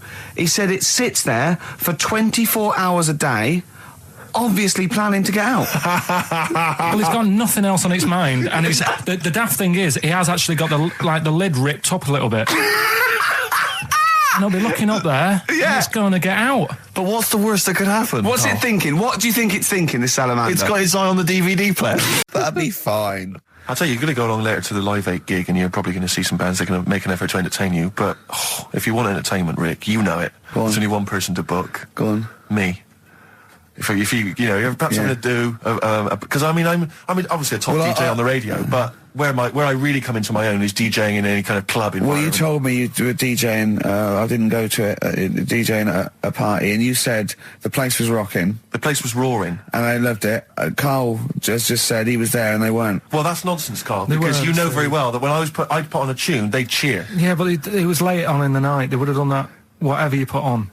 That's nonsense. No, they were happy and everything. I'm not saying they weren't having a good time. It was your party. It was all right, but they weren't going mental like you're sort of making up. They were definitely going mental. When I put on the Proclaimers, they could not believe their luck. They would have walked 1,000 miles.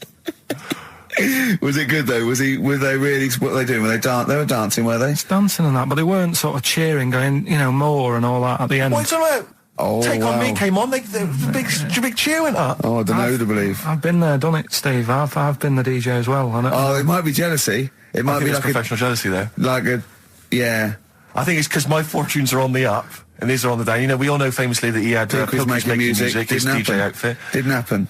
I did enough. I just wanted to do enough to pay for the equipment. And I did. And that was that. But I don't like crowds, do I? But you're safe, aren't you? You're behind the little thing with the flashing lights. But there's still a lot of people and that. Forced fun.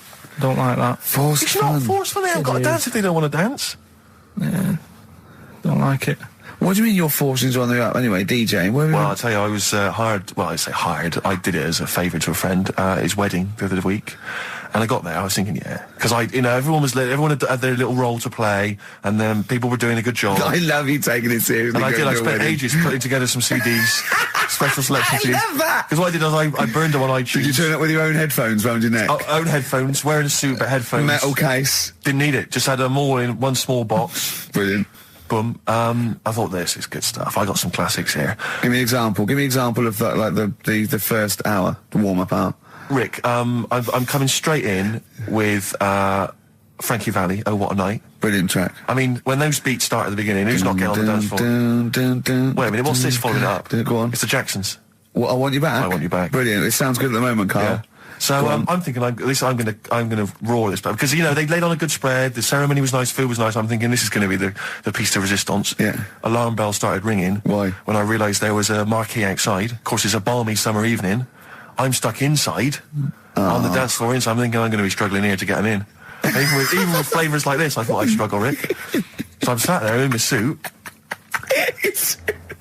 I'm sat behind this little DJ console. I've got all the big numbers. There's one or two people making some token effort, but frankly, most people are outside everywhere. no. That time. I was livid. Of course, they couldn't hear it out there. So I was playing to an empty room, really, and I was furious. I was absolutely furious. Because, I mean, what is, they're wasting my time.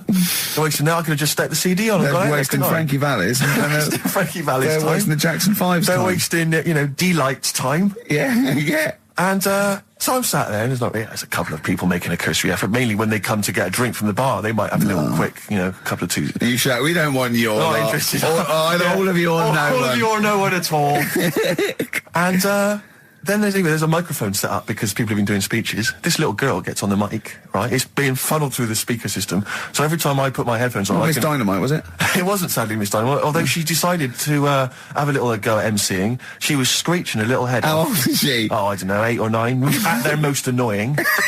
when children are at their most annoying, because they got a bit of confidence there. They're a bit cocky. They're not shy anymore. They're a bit arrogant. Yeah. She's screeching her head off, so I'm playing, and she doesn't know it. your face! I'm playing into the groove. No one's getting into the groove because she's going mental. She's just going, what's this? What's this? I don't know what this is. Play something I know. I think I haven't got any bloody DJ Otsu or Crazy Frog. I'm not going to play what you... So she's just screeching along, ruining it for everyone. I say everyone, there was no one there. So me, she was ruining it for me. I bet you were really I was angry. furious. But of course as well, every time she screeched, it went through my headphones. So, of course, and then her dad comes along, right? And I'm thinking, all right, he's seen I what's just happening. imagine you in your suit, sweating, getting annoyed at someone Livid. ruining your set that no one's listening that no to. one's listening to. I think, her dad's coming over. He's going to put pay to this. He's realised that, she's causing a disturbance. He comes over there, joins in.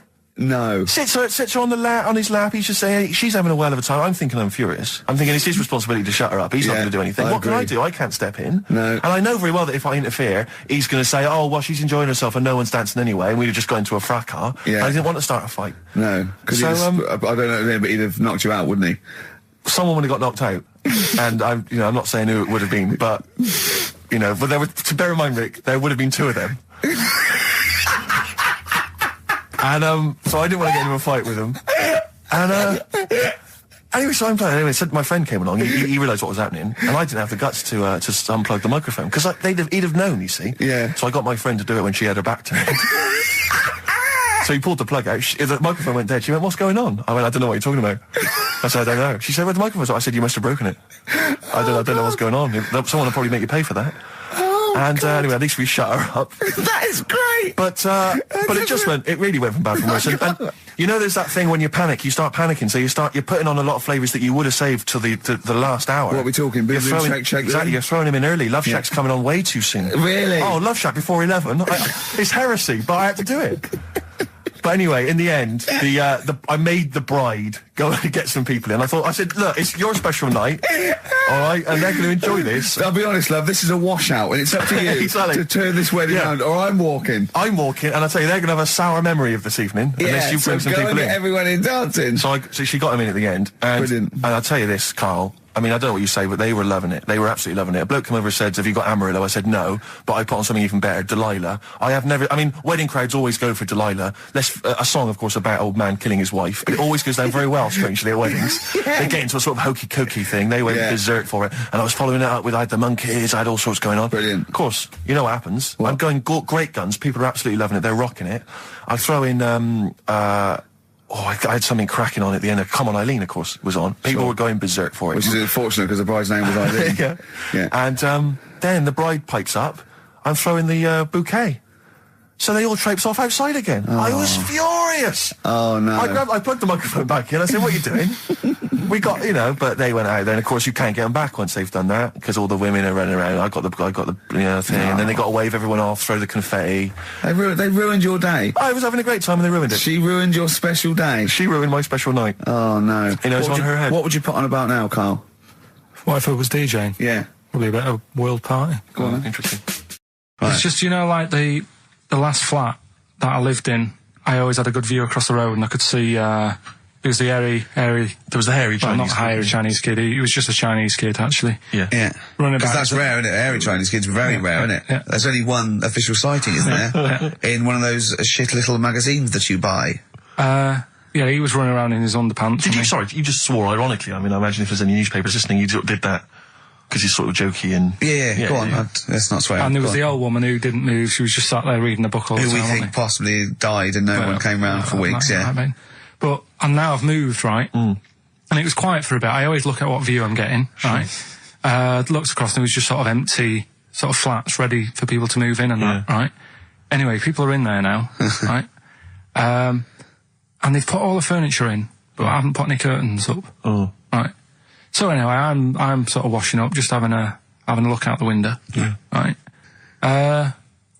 Girl sort of wandering about, knickers on. Right. With no knickers on. You mean naked? No knickers. Well, she had a bra on. Right. Okay. But, she's probably looking for a knickers. So I thought, and I don't know how long I was looking. No. Right. But anyway, she looks across. Oh God. I think she spotted me. Yeah. I think, oh God. I felt really bad. Yeah. I said to Suzanne... Sorry, is this some sort of Peeping Tom confession while the Telegraph are listening? I've no idea. Well, it's not... That's the thing, though. Peepington. If I was peeping, she was peeping as well, because she was looking over. Works both ways, doesn't it? Yeah, but yeah, all she could see of you was your bald head. Yeah. No, but and your hands moving as you were washing up. And some white-looking substance rotting up. Particularly stubborn stain on this glass. Yeah. Oh, God.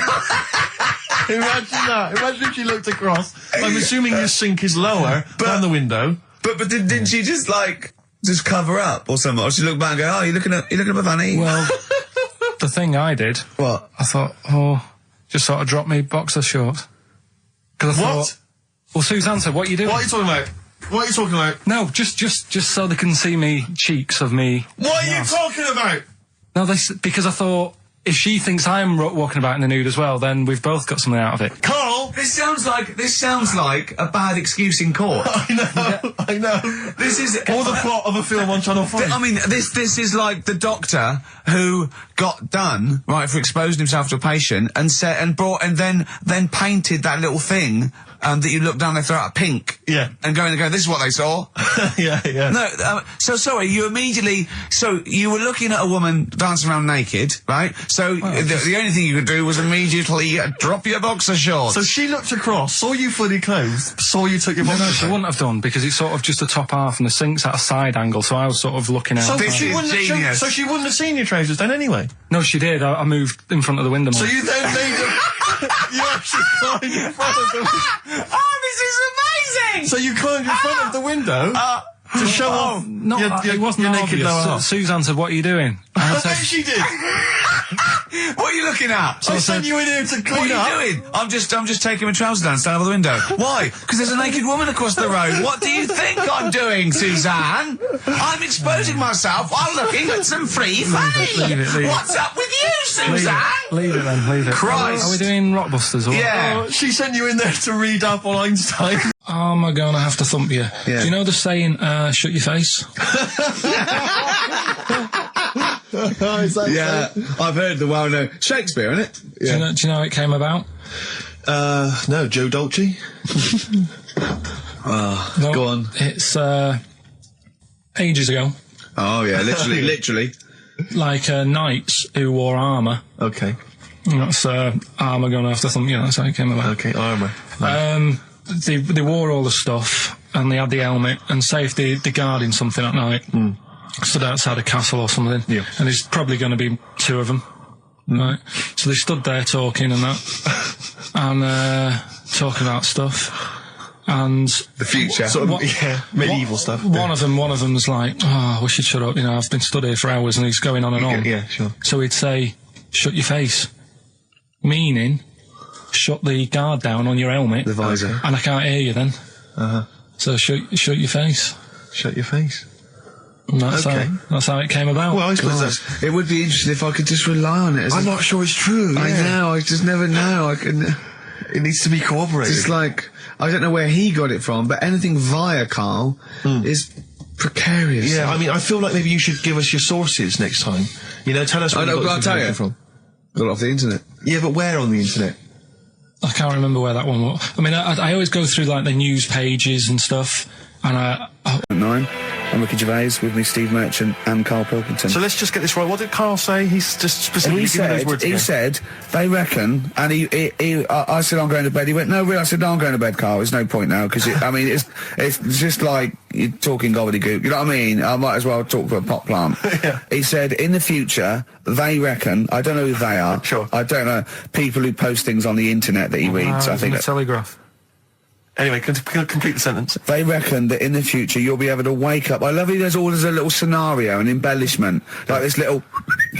Oh, hello, darling. It's your yogurt. Hello.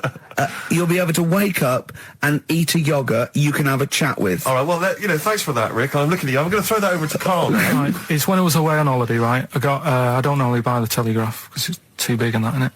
So, but they were giving it away for free on the plane, so I thought, Ding dong. might as well have it. And I saw a couple of things in it. I thought that would be interesting.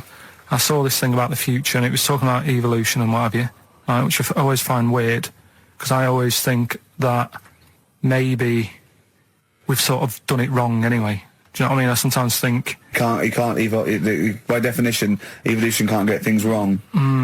Things change, that it's not successful, it can't pass on its genetic material, or but if you're around, it's working. If you're around, it's working. Slugs are as evolved as they need to be. Slugs are as evolved as you and well, me. that's true enough. No, yeah. No disrespect, but it works. It works. Sorry, They're but around. anyway, what's your point, Karl?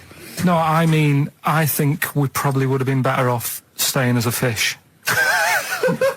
Just because there's more water than land, isn't there? Right. And you wouldn't drown. This is why I went to bed. No, I can imagine. I'm thinking of dozing off now. No, but do you know what I mean? From, what was on, it? It was talk. bacteria, it was fish, mermaid, man, onwards and what have you. So anyway... Oh God! No, do you not there are a agree? few knowledge gaps in your theory of evolution. All right, Mum, You generally got it right, though, so yeah. But I mean, basically, yeah, it went bacteria, fish, mermaid, man. What's next is the big question. So it was telling you all about this and what have you, and saying how, like, we shouldn't have interfered, because maybe if we wouldn't have invented planes and what have you, maybe we'd be able to fly and what have you if we really needed to and stuff like that. Okay. So we've interfered with evolution, you see. Right. But then it was saying, well, what's the future got? Well, yes, in one way we have interfered with evolution. Yeah, the evolution of the human being in society is changing. It's no longer based on the strongest or the fittest, because medical science can keep us alive long enough.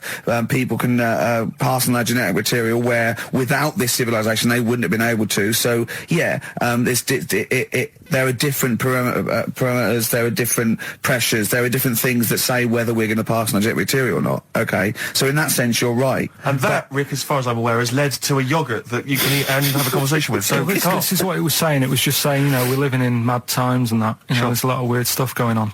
One of which is... And the fellow was just saying, with computers and stuff like that, the way it is, we'll be able to wake up, Go on. have a chat with your yogurt and have something to eat. What do you mean, have a chat with your yogurt? Because of the amount of, you have them yogurts already, those friendly yogurts. Those bacteria-friendly ones, so this is just a really friendly one. Yeah, they don't... Oh, God! I'm my best! Do you know what, sometimes, Karl, I think that we're having a chat with a yogurt. Do you know there can't be any difference. Yeah, but then I'm always reminded that would be more entertaining. That would be more informative. God! XFM. Well, you took too long to answer it. There's a vicar in Australia who started sort of doing his services and all that in nude. Hot, isn't it, they're out there? Yeah, Where'd but you get the churches aren't. Churches are pretty cold. It was on some website. Of course it was, yep. Just saying about a vicar and that who's there's a lot of nudists and that who want to get married. Do it, don't mess about with the wedding dress and that. Just snip up. Cheaper, isn't it? Well, I suppose it's so... I suppose if you believe in God, you believe that that's the way to be, innit? Because Adam and Eve and that. Yeah, but then in Adam and Eve, the shame made us dress up, didn't it? Yeah. Eating the apple and things. Yeah, but God didn't want that, did he? No, he wanted to see it all. He was loving it. He was having a whale of time getting a life full of all of that, and then the snake said, cover yourself up. Stitched him right up. So if you believe in God, which clearly I don't, do you believe in God, Karl? Don't know, I don't really worry about it. It was ages ago, wasn't it? So, if he's about, whatever. Not that bothered. Adam and Eve is pretty interesting though, isn't it? It's not, well, how is it interesting? He made man out of dust. Then just because he could, he's having a laugh. Then he made her out of one of his ribs. Again, he'd like to vary it a little bit. Then they had 2 sons, which gave rise to the entire human race. What was going on there then? What would have happened if they didn't get on? That's interesting. Sometimes with pandas, they don't fancy the other one, do they? They go, well, that's my choice. One. You've brought me one panda from Lisbon Zoo, and I've got to shag that. What if I don't fancy it? What if they bring in a right slapper? Do you think what if it's the equivalent of like Love Island, whatever it's called? It was like Celebrity Love Island. Yeah, and they're going, I am not shagging that slapper. Every panda in the world has seen that dirty old mott in magazines. Why am I meant to mate with it? I've got some dignity. Are you talking about Adam there or Panda? Was that... either is fine, I suppose. No, bad do you think pandas. that Adam had any say? When God was making Eve, was he saying, can make the boobs a bit bigger, would you? And then... I'm a blonde guy, I'm into blondes, really. I don't know, did he have any input, or was it just... I don't know. Well, I suppose it was one of his ribs. I know, but it's probably restricted. You go, well, I'm working with a rib, Adam. Give me a break. There's only so many things I can do. Well, he's probably in kind of intensive care, wasn't he? With the whole. They go, well, I can't just keep making the boobs and things bigger because their legs will get short. I don't mind short legs. Yeah, make the legs longer. I don't mind no legs. As long as the boobs are sizable. I tell you what's weird though, Steve. Right? Everyone's heard of like Adam and Eve. Yeah. What's the surname? Where'd they get their post from? Unbelievable. Wild Horses by the Rolling Stones on XFM 104.9.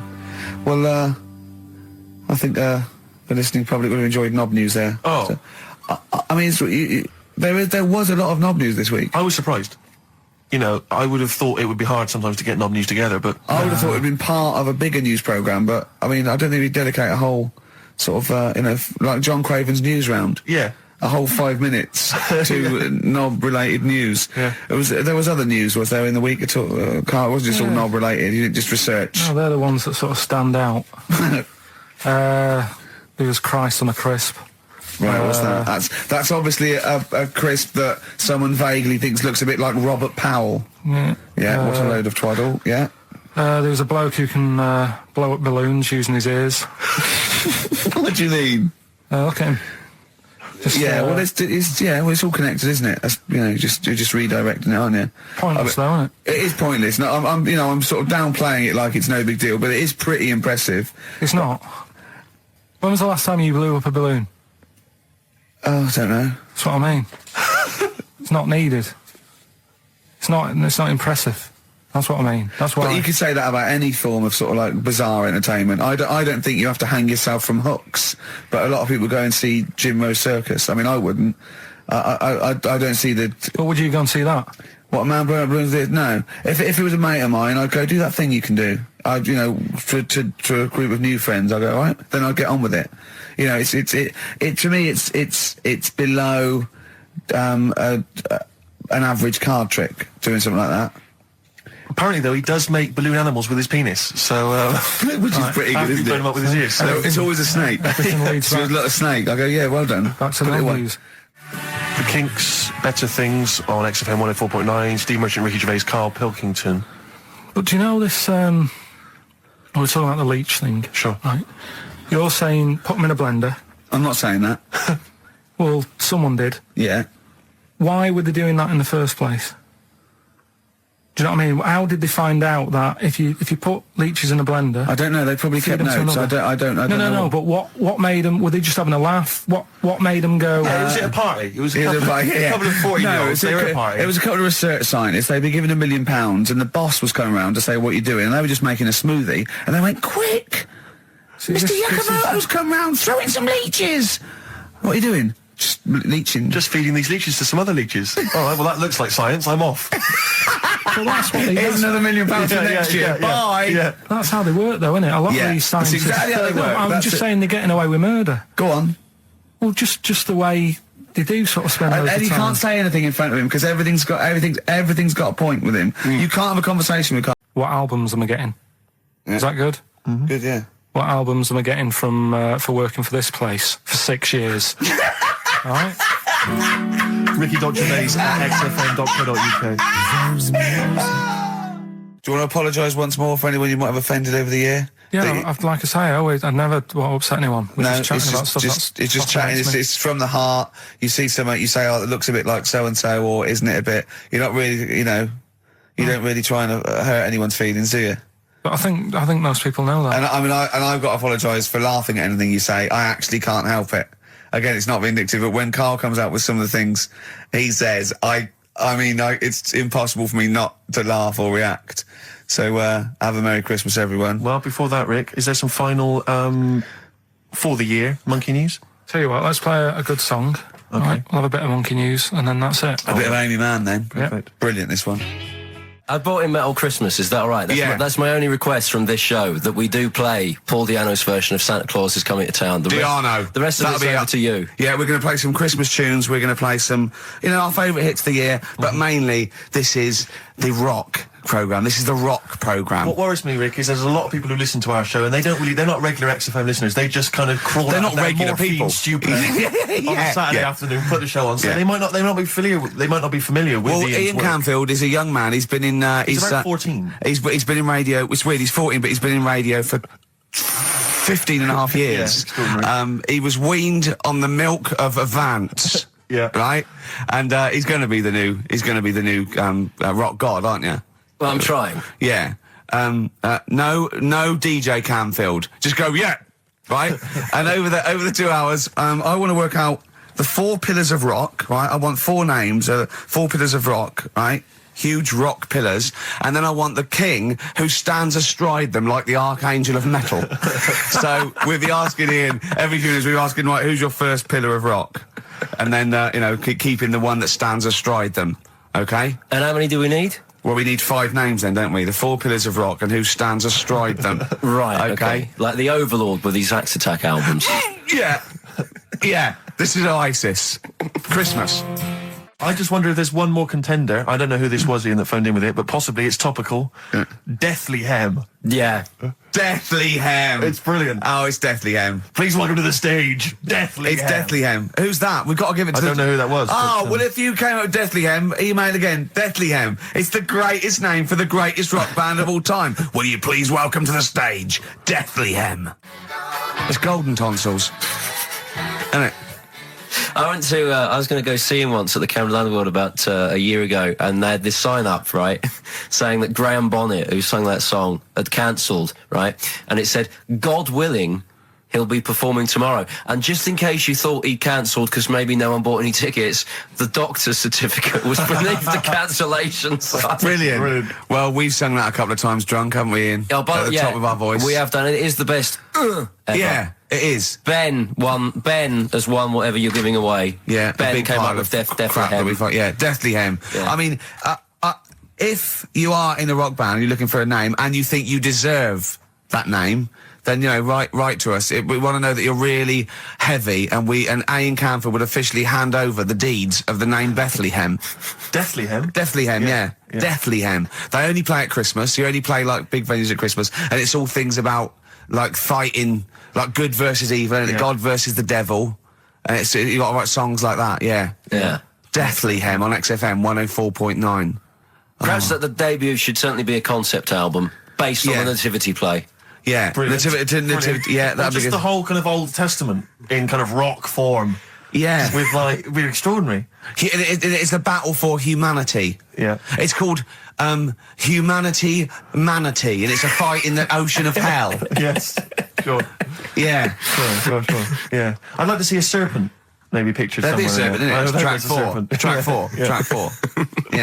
Yeah. I think we should give massive props and suitable regards to Ian Camphor. He's come in, he's pressed the buttons. He stood in for an idiot brilliantly. He has stood in for the retarded. It's a shame that you've not displayed some of the usual incompetence that we've come to love and expect from Karl. It's a shame. Okay, you are the greatest DJ in the world, though. The way you sort of, like, drop press these buttons.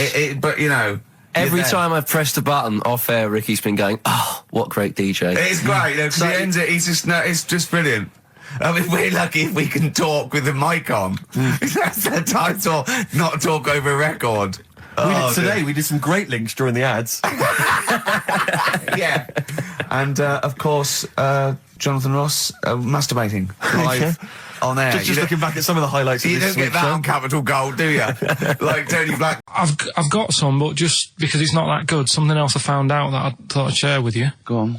I was looking in the Guinness Book of Records, right, because I thought they'll have something in there about monkeys or something, right? Mm-hmm. And there's a little monkey, I think it lives in Asia, right? There's loads of them live in Asia. Might just be travelling, but yeah. And something they found out, I don't know if they've got it right, and that's why I want to bring it up. Apparently, it's the mammal, right, that's got sort of the pointiest eyes that pop out of their head. Steve.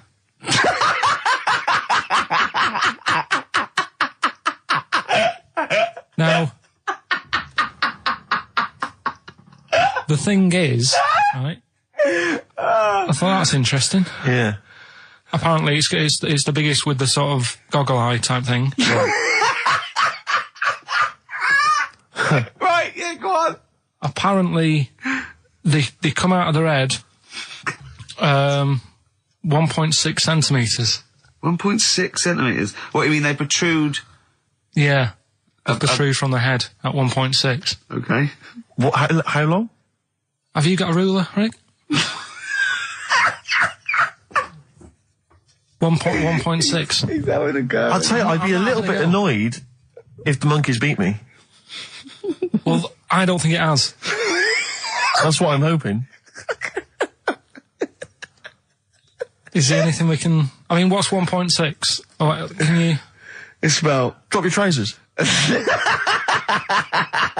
It's, about 3/4 of an inch. What do you think? I don't know. Have they got it right, or what? Maybe I should come down to Monkey World with you next week. So anyway, so that's not the monkey news. That's just something that cropped up. And I do know once when we were playing pool in the office, I think Lucy was your partner. Yeah. It was me and Ash versus you and Lucy. And you were having trouble because his glasses kept slipping down. So Lucy pushed his glasses up his nose, but the glasses touched his eye. Do you remember that? Yeah. He started it. Well, you're the one who joined in. No, I know, and I feel bad now. Yeah. He makes me nervous when he goes, yeah. It's like, play a record. No, I'm just trying to think about which part of your fat, middle-aged physique I can pick on. The tits would be good. Yeah, yeah. Oh, the belly. Sure. well, do you want a bit now, or what? What would it? Well, no, I wanted you to tell Steve about your holiday because you told me in the week. Go on. Steve, I mean, bad idea. I had a feeling anyway about going away with like Suzanne's mum and dad, because I've never been into sort of family holidays anyway, right? Even when you see it, whenever I've been on holiday and you see like families on planes and that, and they're all having a laugh and a joke, loving it, and then on the plane going back, you can see that they've gone off into groups, and like, you know, the dad isn't talking to the daughter and all that business. So I thought, asking for trouble, but you know, I do everything once. Do you know what I mean? Boxing, dancing, going on holiday with parents and that. Yeah. Give it a go, see how it goes, right? So not your A levels, but fair enough. it started off. It started off bad, didn't it? Because last week I told you that you know, our dad called us up and said, you know, I want to take some tea bags with us to Madeira. Yeah. What's the best way of packing them? Yeah. Right, so I knew there was going to be problems like that, because the thing with Suzanne's family, right, they like having a routine. They know what they're doing every day. They know what they're having for tea every day. It's the same thing every week and stuff like that. Yeah. So I thought this is going to be interesting, this, because they can't do what they normally do. Sure. I love it. I love you treating it like an experiment. Yeah. Right. Just watching them all the time. So the first problem was they'd never flown before. So I was winding them up a bit. Saying, it's murder. It's really horrible. You know, plane goes all over the place. And Mum had done some research saying, well, I've been reading about it, and Well, she got a funny accent. more people, there's more chance of me being killed on a donkey than there is on a plane. So I upset her. I said, right, when we get to there, Spain. I said, when we get there, let's see if there's any donkeys on the beach. Yeah. Right? And she didn't like that. So, Oh, what? To joke about you hoping she died? yeah. Oh, what's up with her? Right, so we get there, and you know, they see the villa and that, they're quite happy with all that business, right, and all that stuff. And then as time went on, I was getting a bit sort of fed up with them being around us all the time, because I think you should have your own time when you go on holiday with the family. You should say, right, you go off and do your thing, we'll do our thing, and we'll meet up later and talk about what we've been doing and stuff. Anyway, so it gets to like the Thursday. We've been away since Monday, right? And I said, right, we're going out tonight. So our mum says, yeah, we'll come with you. I said, no, it's just us. We're having a bit of time on our own, right? Is it true you said to her, you told me this, you said to her, you started to annoy me, I want some time on my own? Well, I just said, I told her at the start, I said, it's going to be interesting, this, because people annoy me when they're around me a lot. Sure. So I wasn't nasty to her, I just was saying people, not her. All right. Do you know what I mean? I'm just saying, you're going to get on my nerves. So, you hailed a donkey for her. So, no, but seriously, right, with the flying, do you know those stockings that you can get because of deep vein thrombosis? Sure. She had them on in the cab.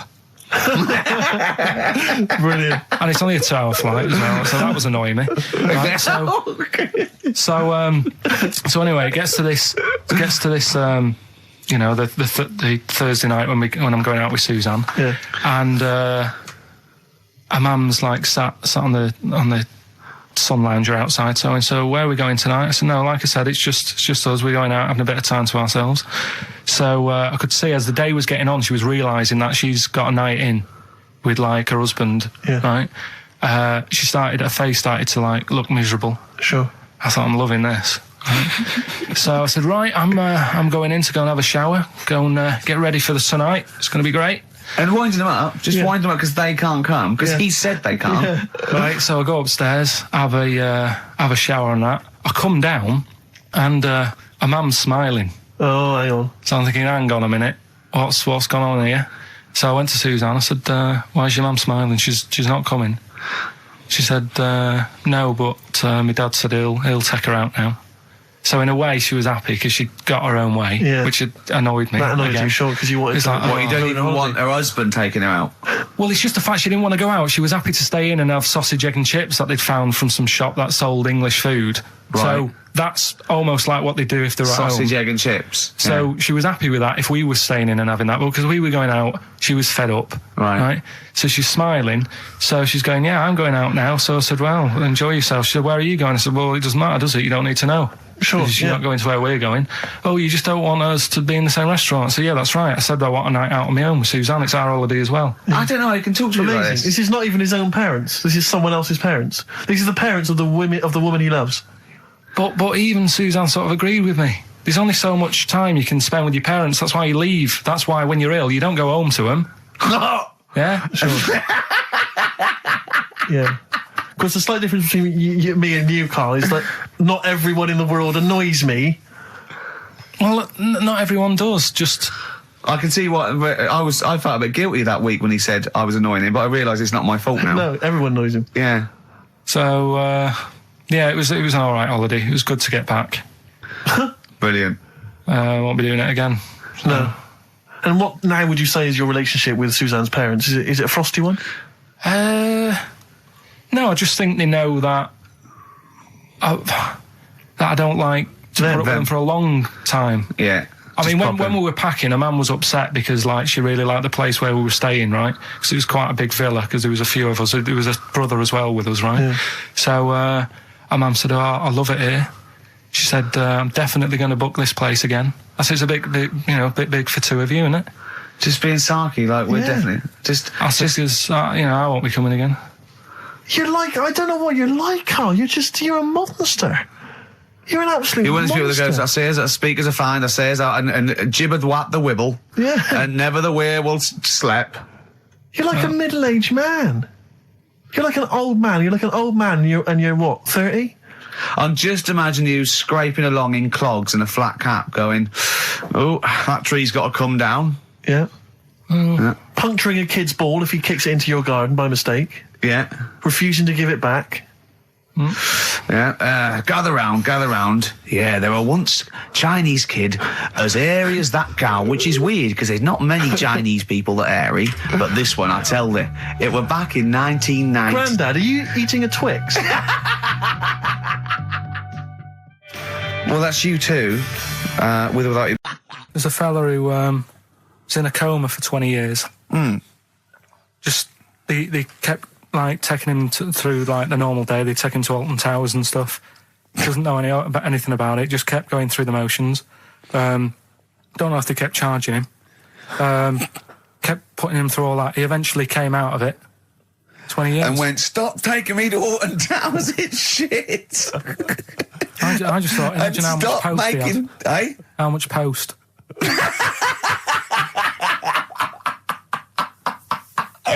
Oh, Did you read about that guy in the paper, Karl? He, sorry, on the internet. He in about, I think it was about 1984, 85, he had a terrible car accident. But this must be it. He went into a coma. This must be what he's talking about. Well, they didn't take him to Alton Towers. Of course they didn't. But you've got to try and decipher the truth from the conjecture, from the thing that I mean, don't forget, Karl realises that he's had a dream. He talks to Suzanne and goes, that was good, wasn't it, last night we were in the plane? She goes, no, that's a dream. He goes, oh yeah, where's my cornflakes? You got to, I mean, I can now decipher what he's actually seen, what he's read. Well, go on, what did you... Well, I'm assuming it's the same guy. It is the same guy. It was a guy in some small American town, and he'd had a car crash and he'd gone into a coma, and his wife had left him. She'd gone on with her life because he'd been in a coma since then. And he had just woken up recently. Marriage wasn't working. Marriage wasn't working. He just wasn't paying enough attention. He actually she was pregnant at the time, and so now his daughter is basically the same age as he was when he went into the coma. And he's just started coming around. He's just started making jokes. They said, how do you feel? He said horny, which I thought was quite witty for a man who'd been in a coma for however many years. But anyway, yeah, so he's slowly trying to rebuild what life he can. That's what do you make of that, though? Because the thing is that he's missed. Imagine what he's missed, Karl. Imagine the music that he's missed. The Live TV Aid. programs. Missed Live Aid. Live Aid. He missed Phil Collins playing in 2 continents in one day. Which, frankly, I'd be devastated if I discovered that. Missed Bros. Yeah. Yeah, so he doesn't. So he put on ripped jeans and they go passe. They just have to send him a series of those I Love 1986 Exactly. programmes with Kate Thornton filling him in on what he's missed. Exactly. Peter Kay reminding him of space operas. Yeah, he remembers Richard Blackwood those. talking rubbish. Yeah. So, extraordinary though, isn't it, Karl, to think? No, obviously. So, not. had he aged much? Because he hadn't had any problems or anything, no worries. well, Is that- he probably wouldn't have, physiologically, he probably wouldn't have the wear and tear of a 43-year-old man. Was that a good Because kid? he wouldn't have had sun, he wouldn't have had sort of nicotine, beer. Unless they were just feeding that to him. Yeah, anyway, To try and still. bring him round. Yeah. You'd feel groggy though, wouldn't you? Yeah, you might feel a bit groggy, yeah. Well, he's not fully back to normal. I mean, there's No, some it's- kind of residual brain damage. Yeah. But nevertheless, he can form sentences. He's got no real memory, so he can't remember a lot of things. I think we should go straight into it, Karl. I think we should do the competition. There's Karl in the corner. It seems a little premature. Do you reckon? Yeah, I Do you think reckon so. it's so Yeah, good? We should tease it out of them. Well, it's a big thing. It's just that I've got absolutely nothing to say. Sure. I haven't really. Well, I mean, like often I know you all have spoken to Karl in the week. This week, for some reason, I've been speaking to him. Oh, right. I spoke briefly to him about Michael Jackson and the documentary. Yeah. Now, of course, I thought that was extraordinary. Amazing, and I asked amazing Karl's piece of opinion. work. Yeah. And he didn't mention to me the fact that Michael Jackson likes to climb up in trees. No. He didn't mention anything about his bizarre relationship with children. He didn't mention anything about his obsessive billionaire spending sprees. Right. He didn't mention anything about the mannequins he has in his thing, or the fact that he drives around his sort of 7 hotel suites in Las Vegas in a little kind of old people's scooter.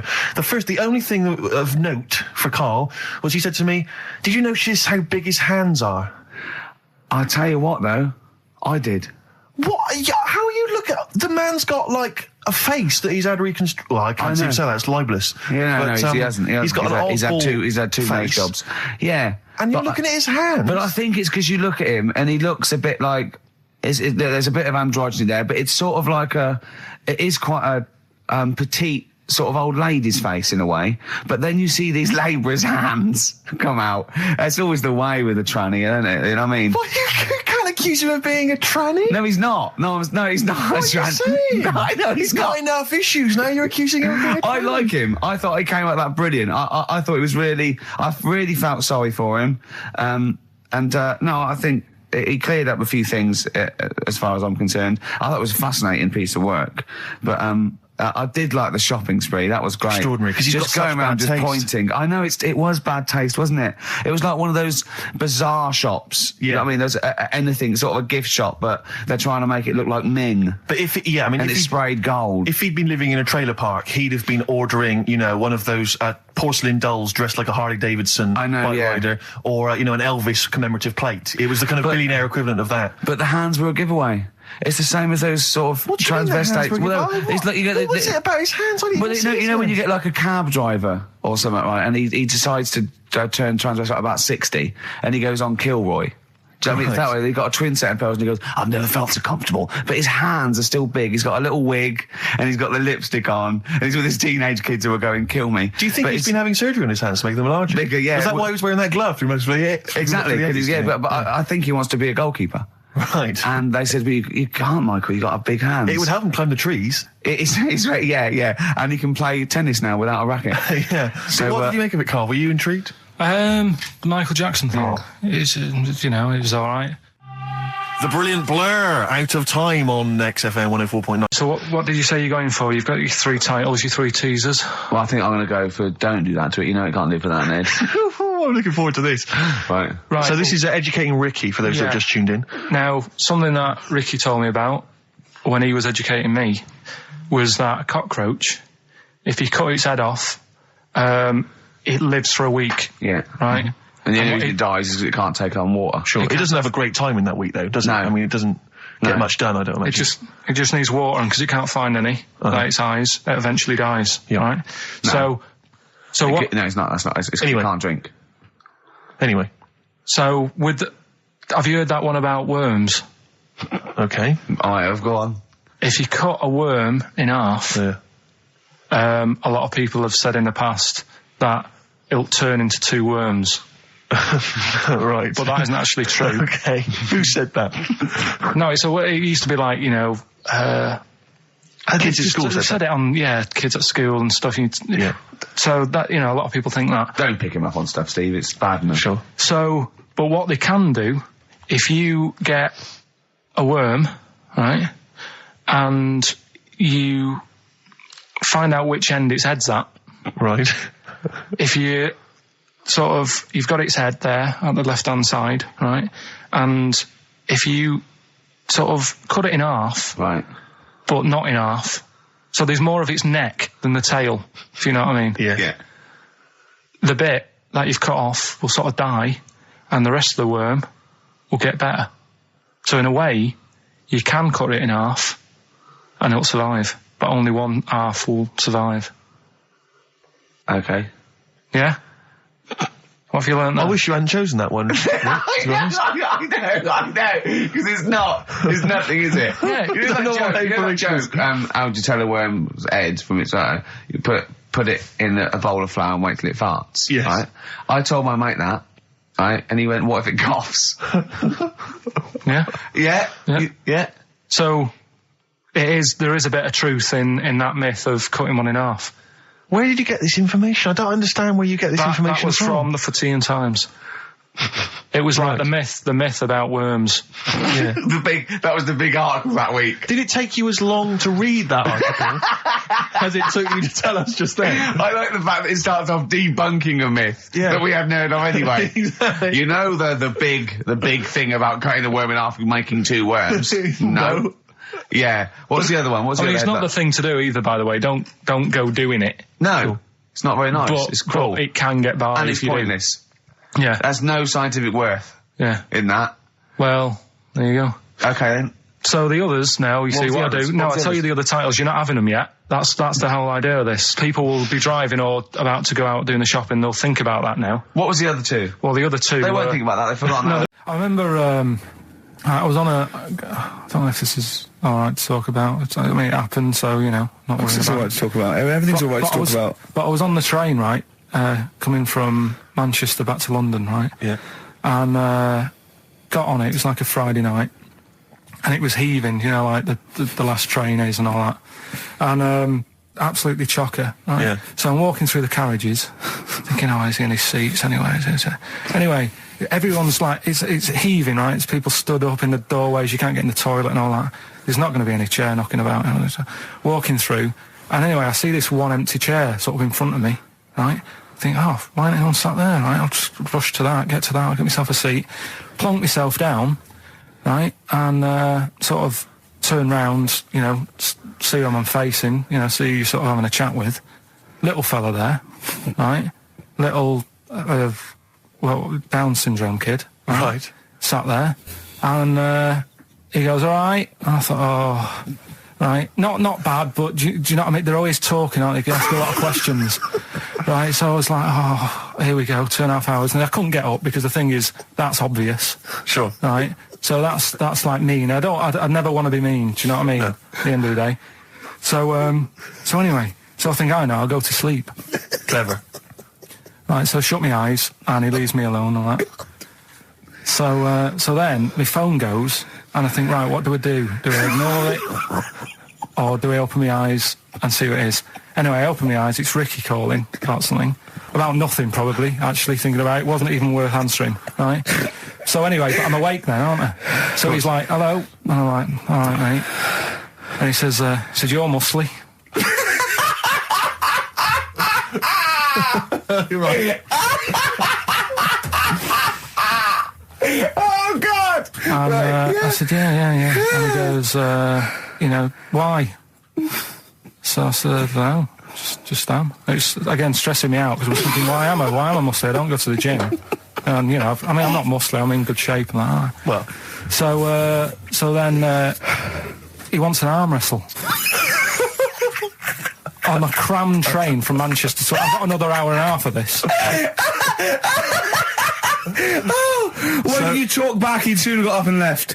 If you'd have started asking him questions, he'd have got up and left with the drivel you come out with. So anyway, do you know when you're under pressure, you're thinking, well, he's said that I'm muscly, right? So do I do it or not? And there's people watching, not joining in, not sort of having a laugh and that with me, just like watching but pretending they're not. Oh, and I'm at God. one of those table seats. And he kept saying, "Come on, I want to arm wrestle."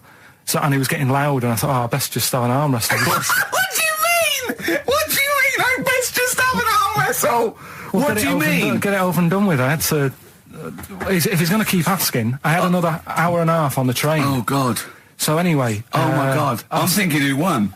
Well, I'm thinking, sort were of- people putting bets on? How was it working? It was stopped, and just as well, really. What do you mean it was stopped? No, Stopped, so violent was it getting? No. He was winning. I was struggling a bit, right? Yeah. And he was really like, taking my arm down. And then he sort of let go and started laughing. And I thought, thank God he let go, because I would have made. You know what I mean? If I lost that, everyone's in the train looking, and all the rest of it. I never felt it suddenly serious to him. He's got to win this. Pilkington. But then he just, then we were chatting about favourite food and that. He likes sausages. And I said, he said, "Do you like sausages?" I said, "Yeah, they're all right. I like a bit of Chinese and that as well." And he was saying, "Oh, I can't have Chinese. Not allowed Chinese." Why? Don't know. He just said, "It's not allowed to have it." But yeah, I had a good long chat about stuff and that. But So you enjoyed it in the end? in the end, it was all right. Yeah, it's just What do you expect? Okay. no, but it's that thing, isn't it? It's whenever you're faced with something different, it's Yeah. always awkward, isn't it? And that's the thing. You talking about him now, or you? And I think I did all right, because everyone else was ignoring him. But I Yeah. probably made his day pretty good. Yeah.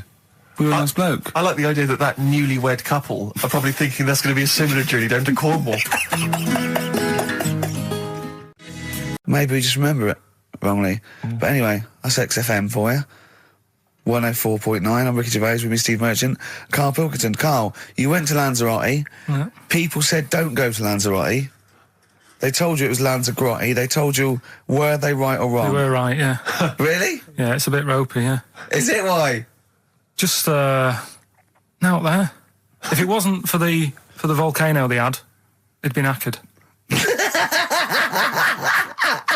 That's their big draw, is it? That's it, basically. That's all they've got going for them. When you landed, was it really hot? Initially, were you quite excited? You were thinking, this is It was okay? warm. It's we can't complain about the weather. The weather was all right. Sure.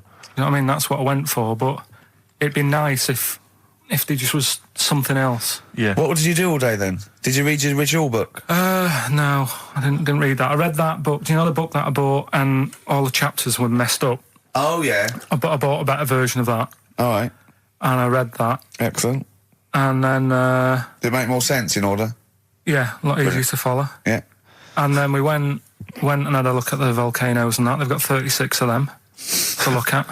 How many did you look at before you realised that pretty much, you've seen one volcano, you've seen them all? Probably about 6 or 7. Really? And then when you got to the 8th, you thought, no, I know what this is going to be, Suzanne. This is going to be like a mountain with a hole in the top. Yeah. Really? But it happened years ago as well. It's like, just keep a couple, fill the rest in, tidy it up. Fill the rest in! Yeah, no, Well, yeah. getting some builders. No, seriously though. What else have we got? There's an elephant in India with sore feet. Why? So it's an elephant in India with sore feet. I'm interested. Why? Tap dancing? Why? I didn't write that He's much trying down to about it. break Roy Castle's record.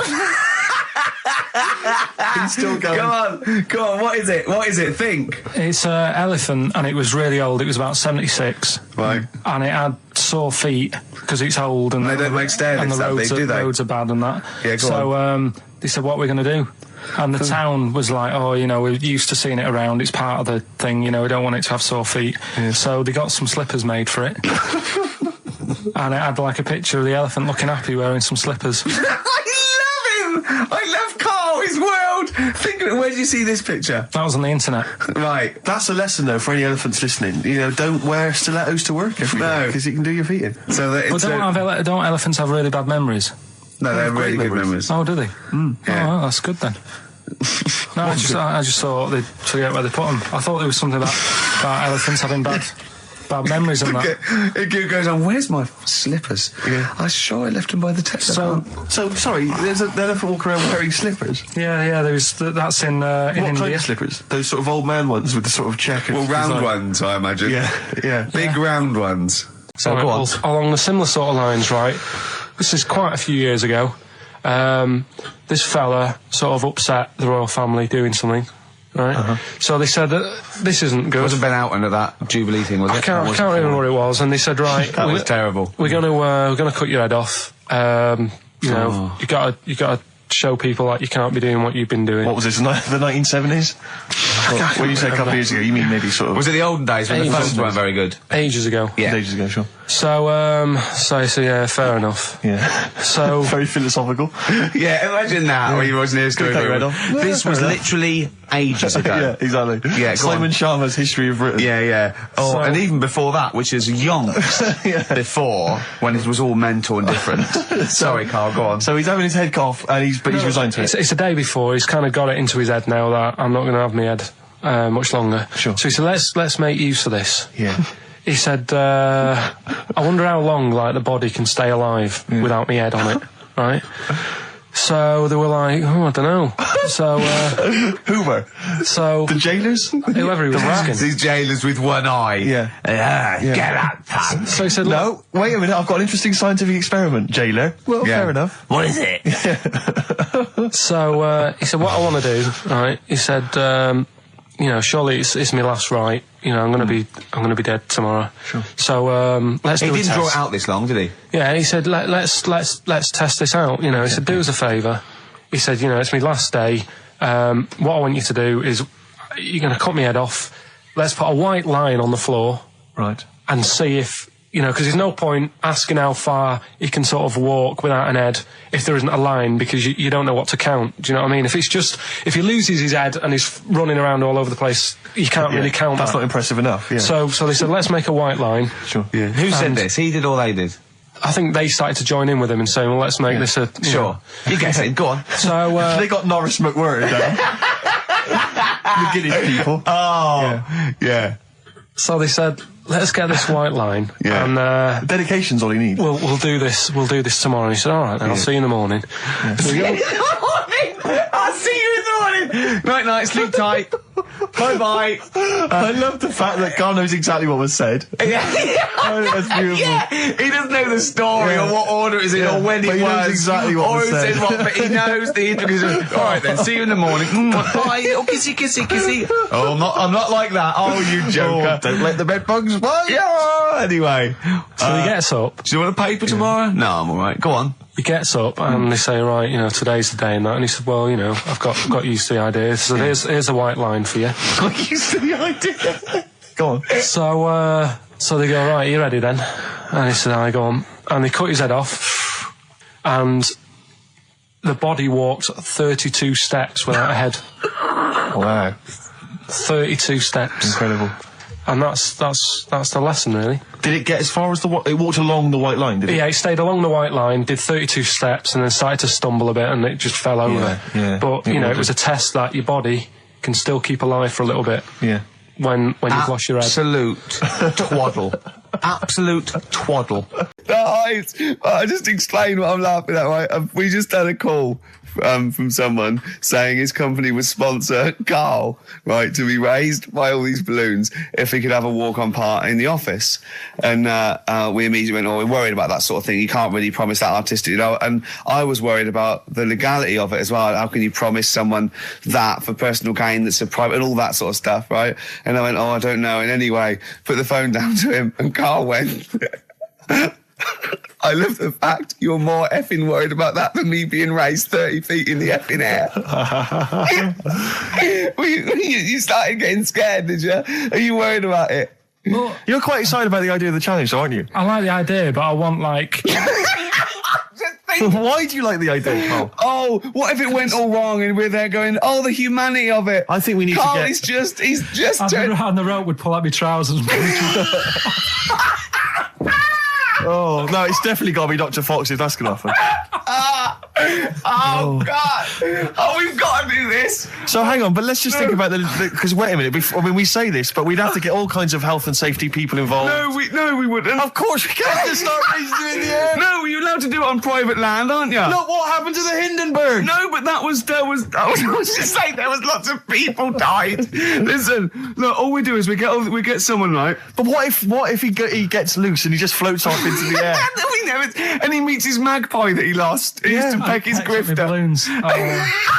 Pecked It's balloons. So, I'm so hang on, excited wait about this. till- Listen, we've got to do this. No, but Please. shut up a minute. Let's no. just stop and think about it. It's Right. 60,000 balloons. Balloons. Look, no, Was it's it not. It's 6,000. 6,000. But 6,000 balloons, that's a lot of balloons. No, it's not. No, it's don't not. be silly. For 6,000 sponsorship, people pay for. No, listen, it's worth it. There must be a company out there that'll pay for this just so we can film Hang it. on, is there not an easier way of just getting one big balloon? Then the challenge is there's no challenge. No, then. it's Yeah, got it's to be. not as It's funny. got to have people coming up and hooking balloons. It'd be like Buckaroo, and the person who puts the balloon that actually raises him 10 feet wins a prize or something. So hang on. So what we've got each person with like 500 balloons. Yeah. That's mad. You can imagine how many balloons that is? That's ludicrous. 6,000. Yeah. That's an awful lot of balloons. I don't know. There must be someone that could do this. Oh, look, people have walked on the moon, for Christ's sake. We can raise Karl Pilkington with some balloons. Yes, but they had a NASA budget. We've got XFM behind us. Yeah, but balloons, Yeah. balloons are cheap. You can get about a pack of 25 for about 150. Right, fine. No, True. Yeah, the helium though, Karl. You can't just like attach yourself to a pack of balloons. No, but What, you think we blow them all up? with helium, Right. Oh. off you go. But then we can do something with the balloons, can't we? Like release them afterwards. Oh, we'll release them back into the wild. Brilliant. As a sign of peace. Fly, my pretties, fly. Listen, Be free. I am so excited. I have not been so excited about when I thought that Robin Ince was going to stay in my cupboard for £1,000. Look, we've got to do this. 6,000 balloons. I don't think it's going to happen. That's an awful lot of balloons, and I just don't think. I don't see how we can tether them all to Karl. He's a small man. No, but because you have them at different lengths, don't you? yeah, exactly. Karl knows. Can you think about the logistics of this? Oh, someone must know.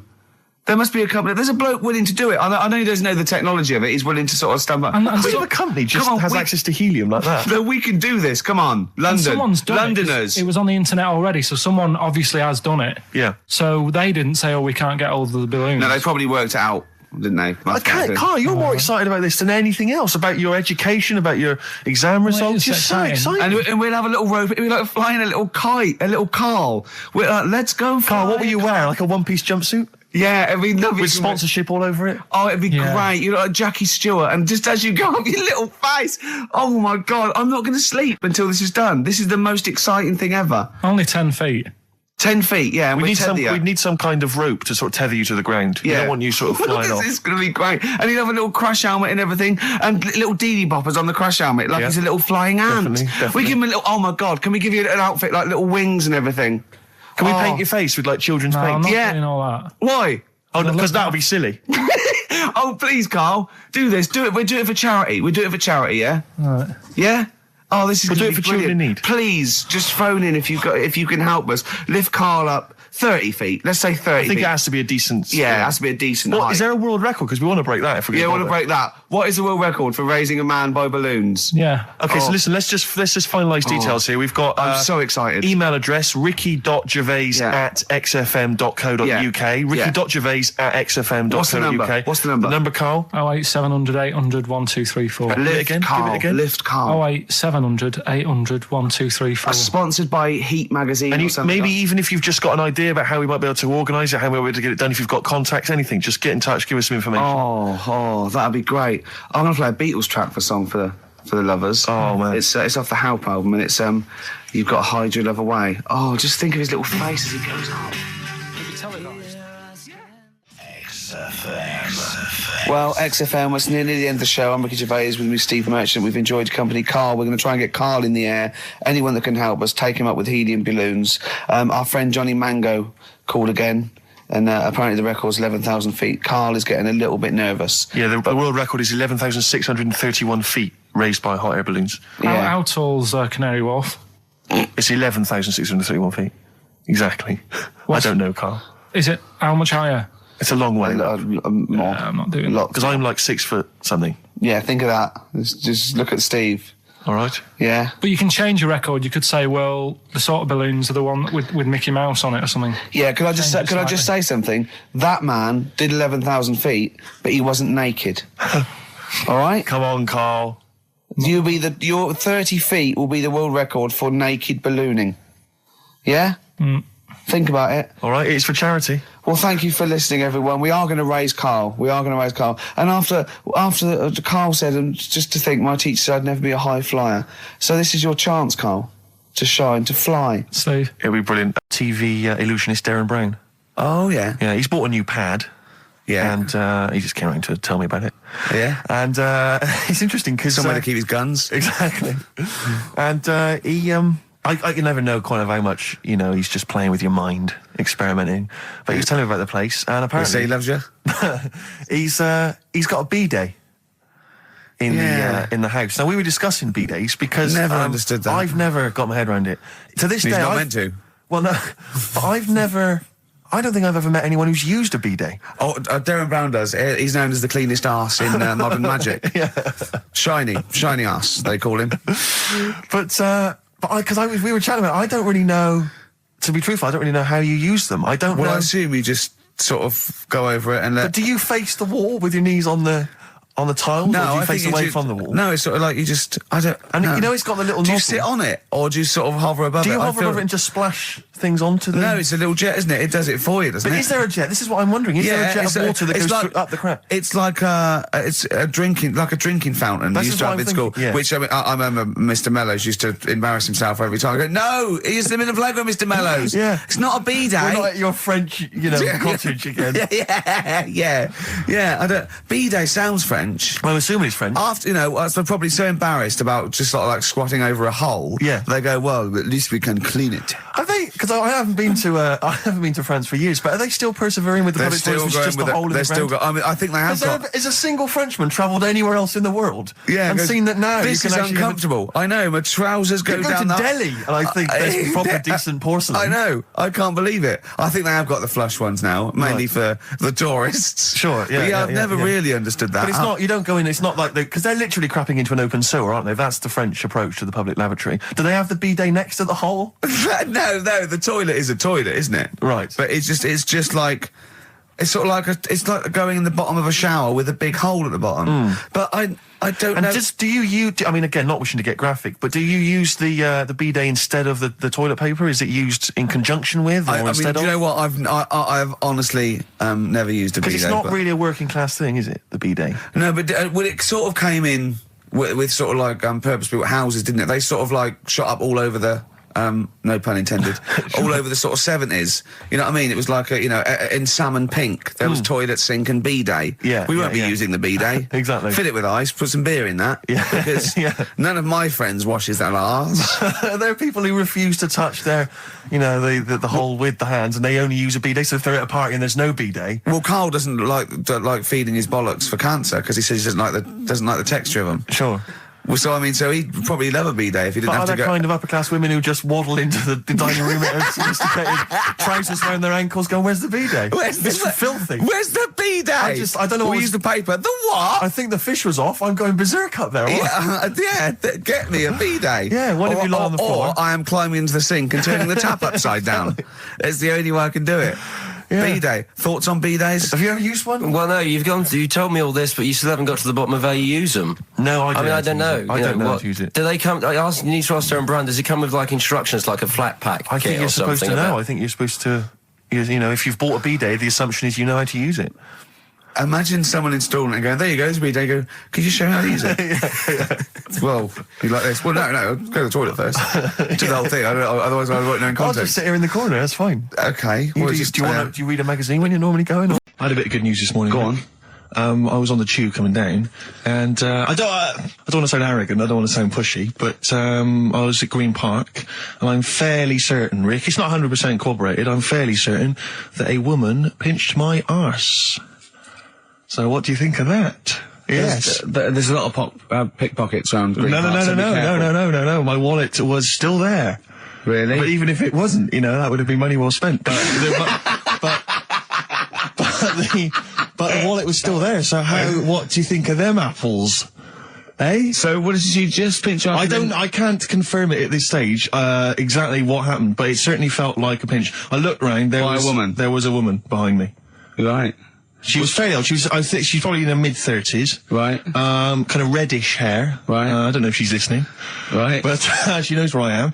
And so I don't know how to proceed, really, Rick. I don't know if it's worth putting up some posters around the Green Park area. Well, what you could just do- to try and corroborate it. Well, if you saw a woman pinch the lanky guy's arse, No, please get in touch. you could probably get in contact with British Rail and go back over their CCTV Exactly, thing. CCTV cameras, yeah. And then they could probably zoom in and, you know, sort of identifying sort of birthmarks, or she might have been holding something. Then I could hire a private eye.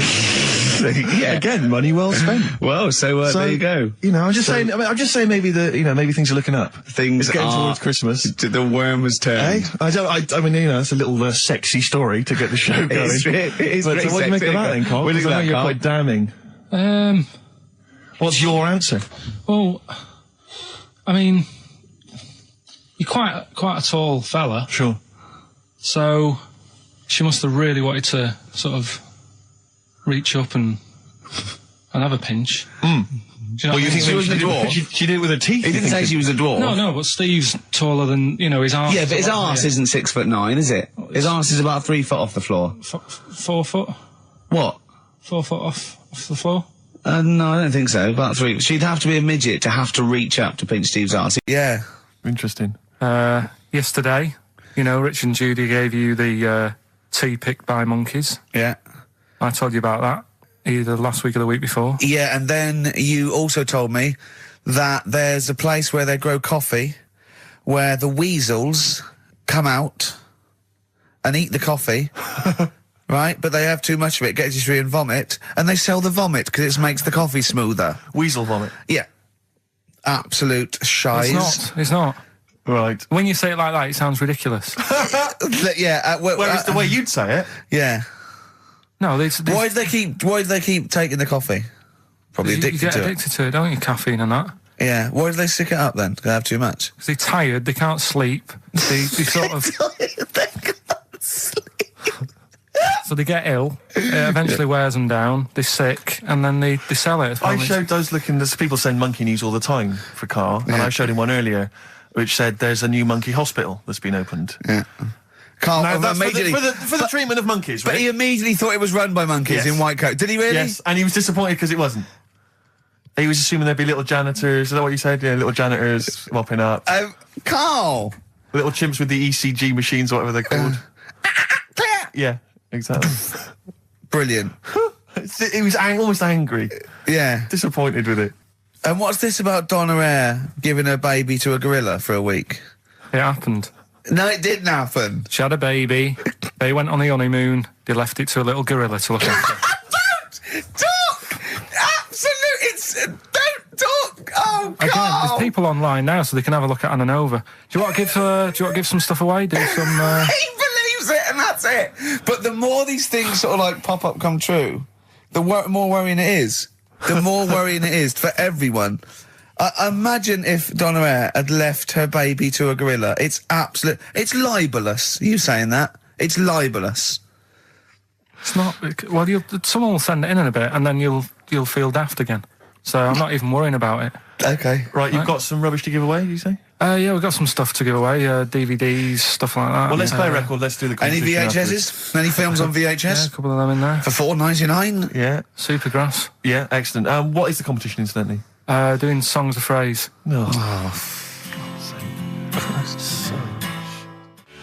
Supergrass, late in the day on XFM 104.9. There's too much to get through here, Rick. Go on. There's too many things. We've got to systematically Am I work gonna through eat my this list. words? Well, before that, you know, we get emails all the time. They're coming through all the way through the show, and I open know. them, and a lot of them, because everyone's contributing, it's brilliant, but we can't really absorb everything. There's too much coming Yeah. through. So I tend to open them quickly. I have a look, see if there's anything we can sort of make sense of, and close them again. Sometimes Karl looks at the emails as I'm opening them. One opened just a minute ago. You saw his face? Oh, his face, yeah, what was it? His face was just stunned. He was He's just got- absolutely dumbfounded. It was Yeah, like he'd what just is it? seen something extraordinary, right? And you closed it quickly. I did close it quickly. I'll tell you why, Why? right? Always got to bear in mind how Karl's mind works. All he saw was the name of the band that this email was promoting. So all he saw, all Karl saw, and you can imagine how excited he was all he saw was half man, half biscuit.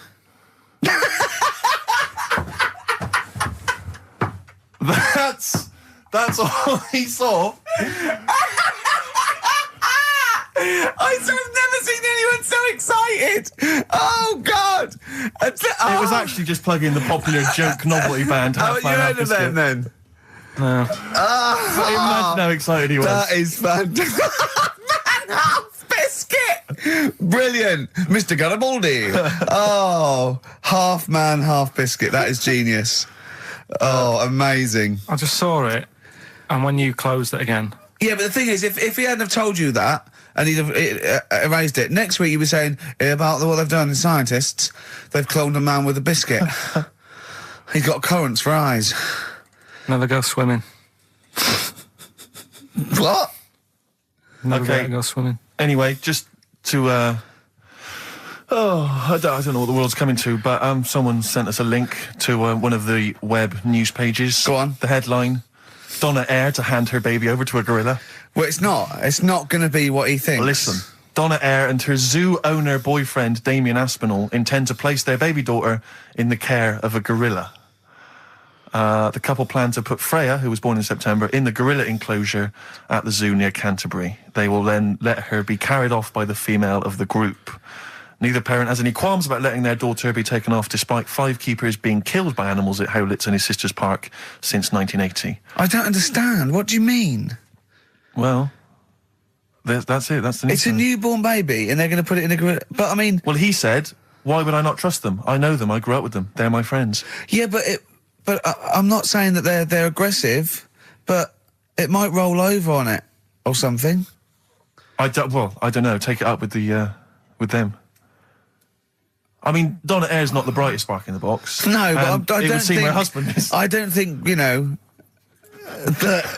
would she'd endanger. I mean, they must know something we don't.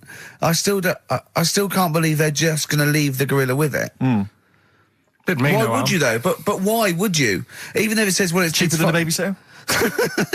Well, I don't know. Well, how cheap is a gorilla babysitter? Carl knows. And it was just sort of, you could tell that she was clearly probably desperate for crack or a latest fix of smack. So she was literally the normal etiquette of prostitution. You know, that they hang around, they show some thigh. I've seen this in They films. will ya. Yeah, They exactly. will, yeah. Take you out for a meal. That sort of I thing. know, That had sort of strange. gone out of the window, and she Yeah, was just sure. there, desperate, running around Did the she streets. go out of a window? Like a Because that's zombie. another thing they sometimes do. Specialist Exactly. ones. But I was shocked because I've never been propositioned before like that. Really? In London. That's weird, isn't it? Carl, thoughts?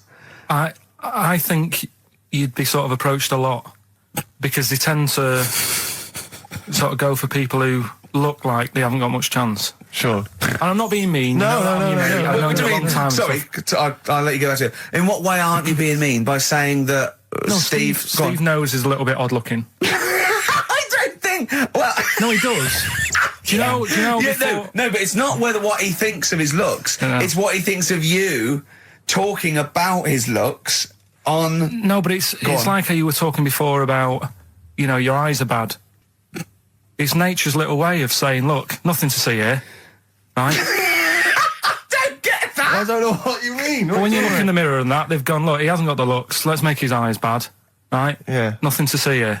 Yeah. That's what I'm saying. See, They're I- balancing it out, right? Yeah. And it's funny, right? Now we're on the topic. Sorry, Right, I wasn't- Johnny Depp. No, listen, but I'm gonna... My chest is gonna burst at this moment. Whenever we go because- into this conversation, I always think to myself, Karl, do you know what you look like?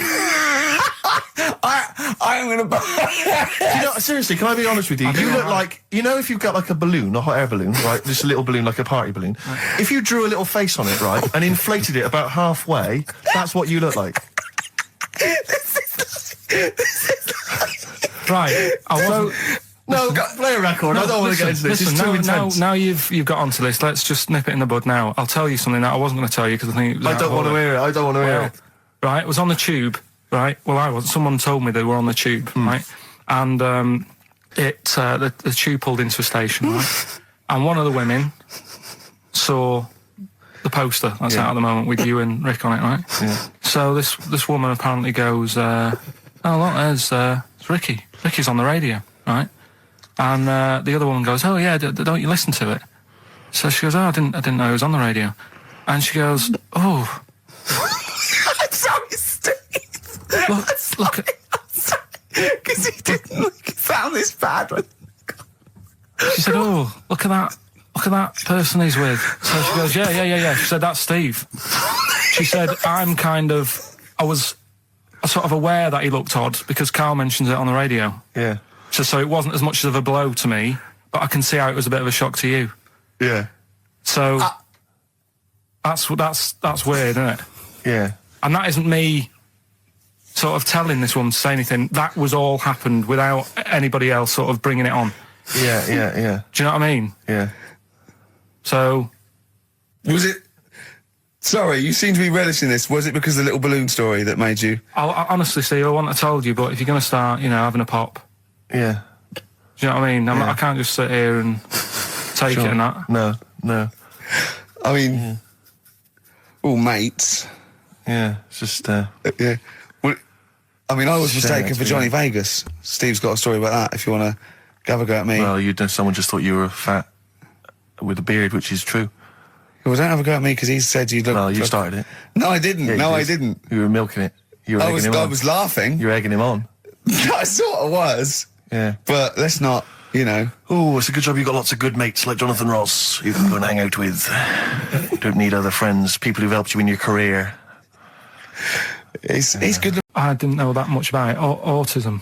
Okay. Oh, good. With some more entertaining stuff on XFM 104.9. No. Just to cheer up people. Go on, End. What? Go on. No, right. Have you heard about it, Steve? What it is? Autism. It scares me to death when he comes up, when he touches on a serious subject. We've been talking about wheeling a dead pope round, the Chinese don't age well, and ginger people are hated. And now we're going to touch on a really... I mean, No, I said- my heart's in my throat. Go on, Karl, then. Tell me your insights to autism. Right, well, there was this... again, Channel 4 coming up with some good stuff at the moment, right? That might have been Channel 5. But what's the name? It was... It's the attention span I like! Oh. These people who they've got like this autism thing going on. Yeah. And they sort of take in a lot of information. They get sort of they get so into it that they know everything about that subject and what have you, right? And there was this lad who he knew everything, right, about EastEnders. Right. He sort of the cameraman was saying to him, so why EastEnders and that? And he said, I don't know, I just like it. And he said, I remember when I first watched it, it was a Thursday, it was 5 to 8, Pauline Fowler walked in, she had a pink jumper on, she said, all right, love. And he remembers everything from that moment on. Yeah. Right, and everything, which is great, but then the way the programme was making out, it was almost like they were saying it's a disability. Right. When in a way, it's more like a superpower. Sure. Like Rain Man. But if you can take It's Rain Man. No, I'm he not. has special autistic powers. Oh, God, We must send for Rain Man. I don't know what to do. So I you don't know mean what to so do. he would be a But great there's contestant other on Mastermind, things. sort of autistic Sorry. Mastermind. He'd Well, be what I'm dynamite. saying is, don't be watching EastEnders though. Sort of, why didn't they give him an encyclopedia and say, get into that? Sure. That'll be useful. Yeah. Keep him away from EastEnders. Wasting his time there. But I don't think it is a disability. No. Yeah, I there always- are other things, and they're not. It's also autism is a matter of degrees. From what I know, and I'm sorry to have to do this, but I feel that I have to at least be the voice of reason, as ill-educated as I am on the subject. But I think there's degrees of autism. I think some are higher performance than others. There's other issues with it. It's not they're just got good memories. They don't go around doing tricks for people because they can remember stuff. There are other issues with it. Do you know what I mean? Right, well, I mean, they seemed a bit... But you watched the programme. What did you learn? That he knows when Pauline Fowler came in. Yeah, I mean, there was other bits where they couldn't control their emotions and stuff. Oh, But- that other little bit, yeah. But the main bit of it was he can soak up information and stuff, and I'm just saying it didn't seem really bad. Do you know what I mean? There's disabilities where people say that's a bad disability. It's Go like on. how people say about... This is I don't brilliant. know. This is just like this is amazing to be in a room with this man. It's incredible. You just wind him up and listen to what comes out. And I'm going to sit back now. I'm not going to defend you or explain anything. Just go on and tell me about the other disabilities that are worse. What I mean is how people can sometimes easily get mixed up. How people are scared of like a cyclop. Well, at the end of the day, he's got a disability. A bloke with Who's scared of a cyclop? No, it's apart just from like that's- Jason and his Argonauts. Where's this cyclop that you're scared of? No, I'm just saying in history and in books and that. No, not in history. History happened. Yeah. But What are you thinking of? You're mixing history with Greek mythology and Roman mythology and every other type of mythology. What do you mean there wasn't really a giant cyclop that went round picking up ships and throwing them around? That's not history, Karl. Do you think Batman's history? No, but this was it was ages ago, wasn't it? When we were sort of No, I'm forming not saying it didn't happen ages ago. I'm saying it didn't happen. Well, it might have done. There's no. I mean, what's so ridiculous about a fellow with one eye? In the middle of his head, and he's big and scary and lives in a Why is he cave. scary? Because he's got. What if he had 8 eyes? I'd be scared of him. At the end of the day, he's got a disability. Oh, we'll talk about it in a bit. There's a list of about 30. Right. Tell him what you About chose. 30 CDs. I've gone for Kings of Leon album Yeah. and the Best of Bob Marley. Haven't we, like, given them away in the past or something? Or you could have burnt them off, couldn't you? You could have done copies. Illegal, but you could have done that. Anytime you wanted. I don't think Bob Marley minds if you No. bootleg his CDs. It's out of order, though, isn't it? It is bad. Although you Is do that get, always the case? Has it always been the truth of all the time you've been here? No, it has been better than this. yeah, although you do get paid quite well and you do have an easier time. Yeah, but don't give me the CDs then. If it was a milkman, you don't go, oh, I have 2 bottles of semi-skimmed. Happy Christmas. That is a valid point. Do you know what I mean? You complained. Who is it who made this decision? Is There's it- no point. No point, is there? Why? Just no point. I don't like moaning anyway, just... Has it come from up top? Is it like from the capital people? Just everyone. That's what everyone gets. Yeah. Yeah, but will Christian get 2 CDs for getting up at 4:30 every day for about 5 years? And keeping this station afloat. Probably. Yeah. So that's why I'm a bit fed up. What you listen to first, Marley or Leon? Well, you have a bit of... Yeah, a bit of Marley. I'll tell you what Marley's good for as well. You're going to have a little beach holiday, aren't you, over Christmas, going to Lanzarote? Listening to that on the beach, you'll realise how wise XFM are in the long run. You know, you go, well, look, they could have given me 400 quid, right? Well, I'd have spent that.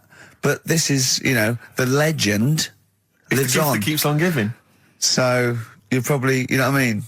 Think how much those, what you got to think of is how much those, all his great songs took, not only from the depth of his soul and, you know, all his sort of angst and knowledge and love, and then all the studio time, the marketing, and they're just giving you one like that. They go, don't worry about that, Carl, just have it. And you go, what? But all the time we spent it with Bob Marley and everything. You know, have it, Carl, have it, Carl.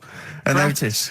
yeah, have that. Thanks, well done. Carry on. We're still going to pay you for the work. Yeah. That's just something on top. Here's a little piece of Bob, free. Yeah, so don't moan, it's extra. So, they didn't have to give you it at all. Play a record, you ungrateful little swine. Some people, like the homeless, aren't getting anything this Christmas. This is my Except to favourite chill. Elvis Costello track of all time. It's Alison. This wasn't on the list. Right. Elvis Costello, Alison on XFM 104.9. So, that's it. Well, maybe, I'll tell you what, a good idea, Carl, just beg, just ask for other things. What do you want? What do you want for Christmas? You must have a big fan base out there willing to make you things. Maybe like a little, I don't know, gloves, pair of gloves. Just like Little what you- woolly hat. If you want to send a necklace in for Suzanne, that'd be handy. Oh, yeah. That's what she wants. Is Suzanne listening today? No, she's out. Right, okay, this is the dilemma. Me and Steve, yesterday, were trying to convince Karl that it would be a good idea to buy Suzanne a Christmas present. Okay? Now, why aren't you going to buy her a Christmas present? Explain, Karl, why you don't think you should buy her a Christmas present.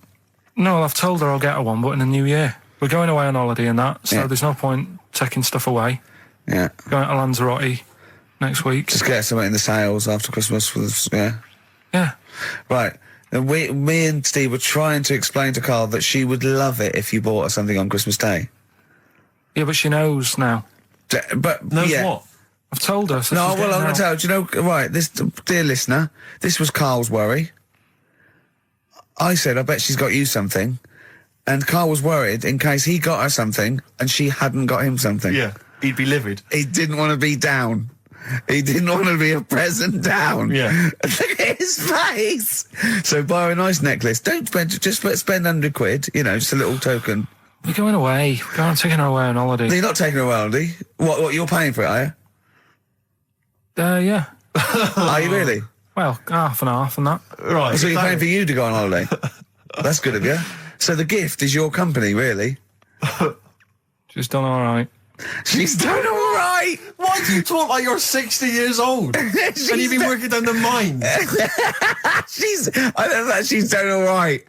Do you go home to her and say, Suzanne, You're bloody lucky. I mean, you've fallen on your feet. to Look be who fair, you've Rick, got. What? I'm not sure she has done all right. I don't want to be critical, but Oh dear. so what are you going to get in the sales? What are you going to get Yeah, her? it depends. I'm thinking. I mean, I'll give her the choice. You can have Kingsley and old Bob Marley. Right, I'll let her decide there. Oh dear. I can't wait to see you. Where are you going, Lanzarote? Yeah, Where's that?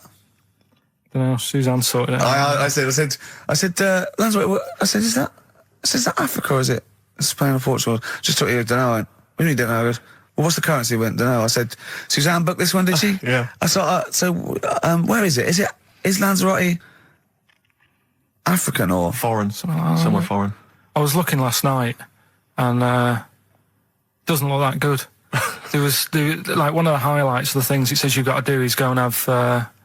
Apparently they've got restaurants in caves, and that's like one of the things they say you must do.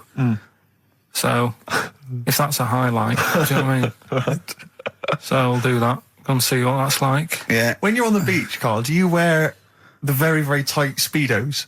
No. Do you walk What do around you with wear? them? Sort of longish shorts, Yeah. t-shirt on, probably with a sort of a light shirt on top of that. Right, sure. So quite wrapped up then. Covered up. Do you wear a hat? Because obviously the bald head, there's risk of sunburn. No, I just put a bit of lotion on it. Lotion on there. Yeah. Just have a bit of a wander down the beach, have a look. Yeah. See if there's any old blokes with their tackle out and a backpack. A lot to look forward to. So Yeah. well, there you go. Yeah. Well, we're looking forward to finding out how you get on. Yeah, I'll let you And know. interested to know what she gives you on Christmas Day. Won't be getting More anything. scintillating chat after this next song. All right, bit of placebo. Yeah, love it. Special needs. Placebo, special needs on XFM 104.9. Email in where Lanzarote is. I don't know if it's Italy or Spain or Europe or maybe Africa. You know, these are the sort of things, these are the reasons I come into it, to at least learn something, innit, Carl? We've stopped educating Ricky, so I've stopped learning, you know, about things like the woman who ate mud all her life. I told you something before when we were in the office. What was that? What did you teach me? I think you should host a whole show like that. I think it's lovely that. So, have you ever done any like DJ, like proper DJ, like in a pub or a club? Because I know Wow. Carl had his own. I had my own disco when I was a kid. Yeah, not proper. I had a gig once when I had to. It was 2 nights a week in the local pub. Just the 2 decks. That it was in a suitcase. You know, those sort of all-in-one thing. And they just wanted the same records. They wanted Rod Stewart, Baby Jane. They wanted about 11:15 when they were all drunk. They wanted Don McLean's American Pie, which they all sang along course, to. yeah. Uptown Girl they liked. Right. But yeah, I didn't used to do the talking. Did you at do the all. patter? No, 'Cause I I never couldn't. had the- I I never just had the balls to do the don't patter. understand it. I just love those wedding sort of DJs that they have to give you extra information. They can't just play a song. They have to say things like, "Ooh, all the way back there in the Commodore's easy." It's sort of like they have to tell But you who's something. listening? Who's listening? They're just going It's to a play the next wedding. record. It's Play a wedding. yeah. It's like there's the controller of a local radio station listening. He just happens to be at the wedding, thinking, "Hang on." Hold on, he's played a record, but he's got extra information. Well, they should do useful things at a wedding. Like, will the overweight aunt in the purple dress please now take the floor with little unfortunate kid and let him hop around? As the dance floor is currently empty, will any 8-year-old boys wearing those tiny tuxedos please slide across the dance floor on their knees? Until they are taken home and put to bed early. I went to one once. And the bloke who'd hired it went to the DJ, and this DJ that had come with this sort of party wanted a 70s disco, and he looked like Woody Allen, right? And I was sure he used to be a gentleman's outfitters, like, and he said, "Oh, I wanted a 70s disco," and he went, "Well, I've got Bicycle Race by Queen lined up, I've got ELO, and I've got Cliff We Don't Talk Anymore." So, and he went, "Well, I went sort of more disco." He went, "I don't really want to blow all my Earth, Wind and Fire before 10. But it's like all planned. There's a rule. There are rules. Will the 17-year-old girl who's dressed like Avril Lavigne please tut loudly because I still haven't played anything by Linkin Park? Will the 45-year-old woman recently divorced please cry now? Yeah, please cry now. Please cry now because it's clear you're never going to find another man.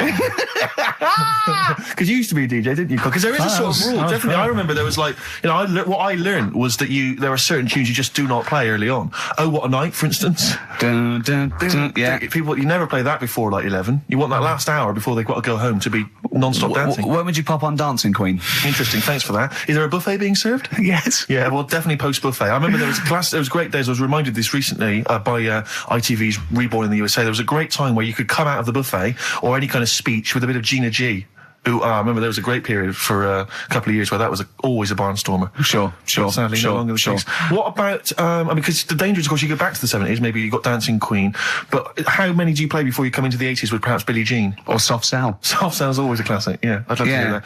And, because there's always controversy now, as to whether Love Shack is overplayed. I know that's a big discussion now. I've never liked it. No, I just will any 35-year-old men please now dance ironically to Bombastic in the vain hope that someone would actually find them attractive. Love Shack? Oh no, never liked Come it. on, Eileen? I never, yeah, all right. I just never liked any records that with a hint of novelty about them. They are popular though, they're floor fillers. I hate them. You haven't done DJ now, have you? Exactly. What do you mean? Singing on the other side of your have face. you? Yeah. Have you? Yeah. Not You didn't popular. play Dexter's Midnight Runners? Probably. Yeah. Yeah, I mean, I didn't plan it out that much when I did it. It was like, I knew I had the tights and cigars to give away. Yeah. Which he At the stole raffle. from his parents' bedroom beforehand. Yeah. Why were you giving away stuff at a disco anyway? Why were you just playing records? Because people liked it, didn't they? If it wasn't... It hasn't changed. We're doing this. We talk rubbish, we play records, and we give away crap that we found. Yeah. It hasn't changed, does it? And, so I had some good times. I mean, for people who haven't been listening all the time, it was called Pilkington Making Music. Yeah, It was like Pilkington, and my mate was called something Making, and the music was what we played, right?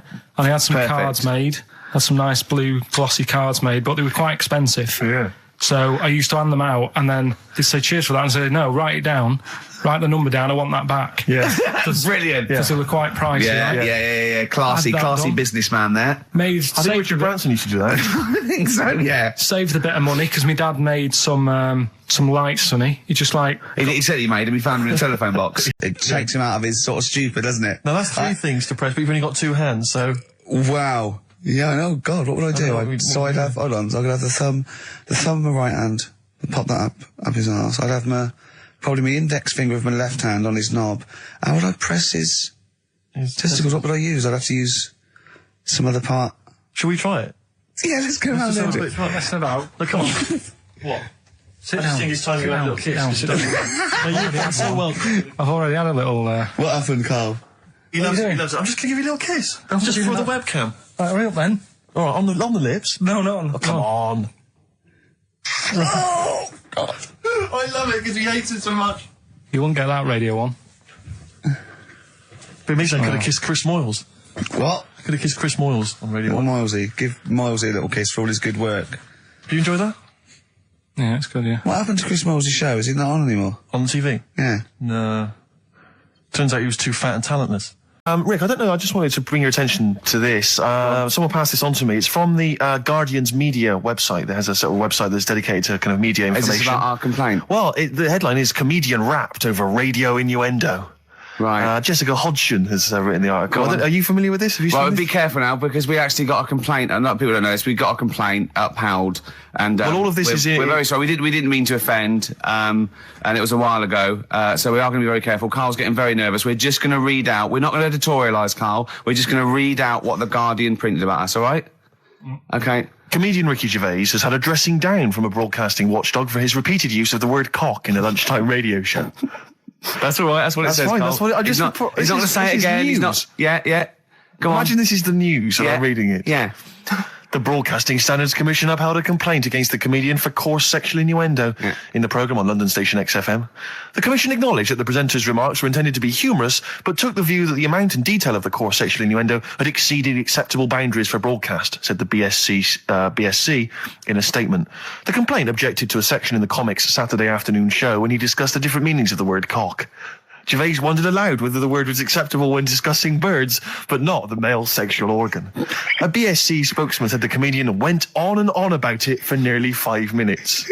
XFM, a self-styled alternative radio station, said in its defence that its remit was to provide cutting-edge programmes for a youth audience. The station said the programme's brief was to include elements of alternative comedy within certain shows that would not fit within a more mainstream radio station format. In this particular show, it was not the presenter's intention to shock when they took a humorous look at how the English language could be construed in different ways within different contexts.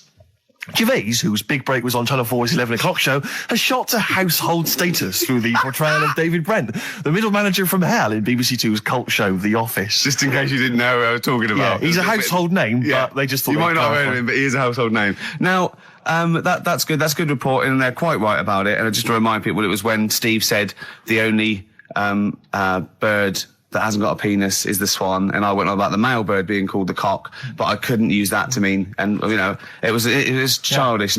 But what annoys me is, I'm sure I've heard things on like Radio 1 like that. Or what's what's her name in the morning? Sarah Cox. Yeah, and as there's a DJ like Karl.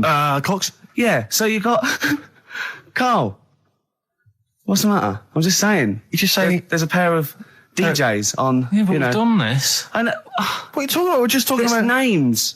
They're just saying the names. Now, I love Cox in the morning. You're a big fan of Cox. And at night.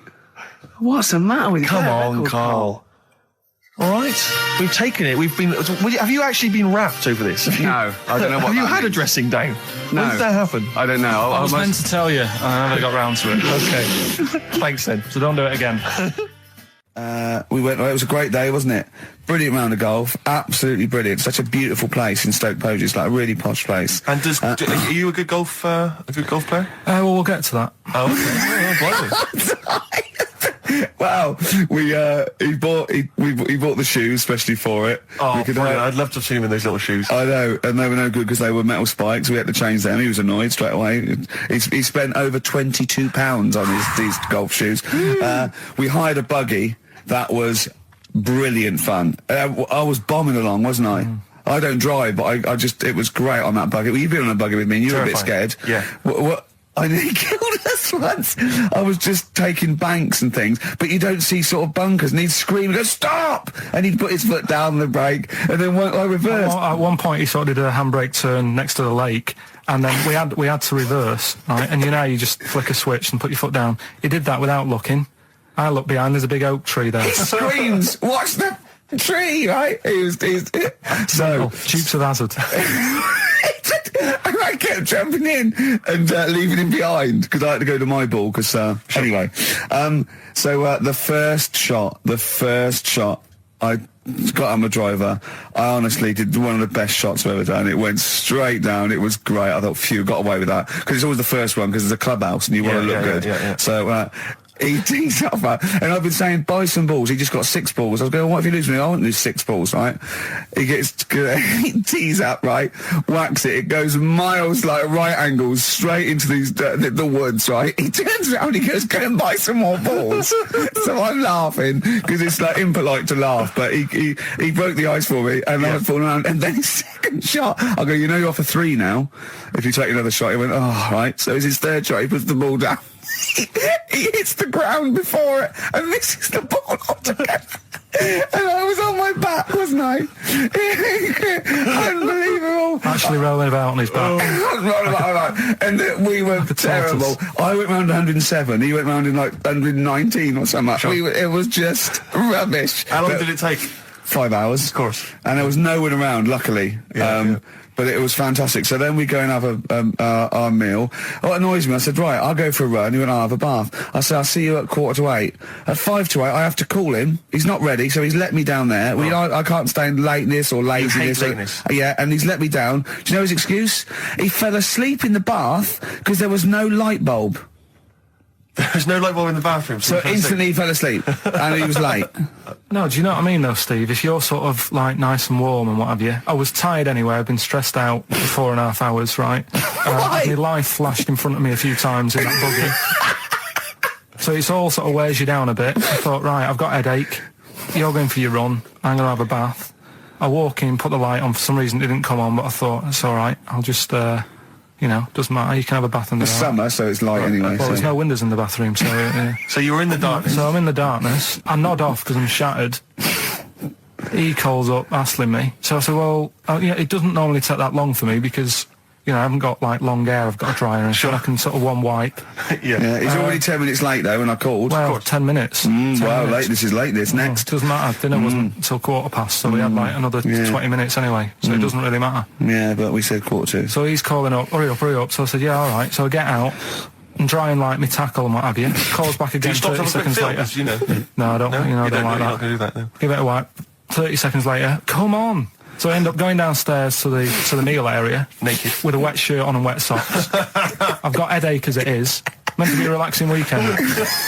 So I thought, well, let's go and watch it. And what exactly is a pinhead? Oh, if you've seen it, you'd know. Okay. Right, so not the best thing in it either.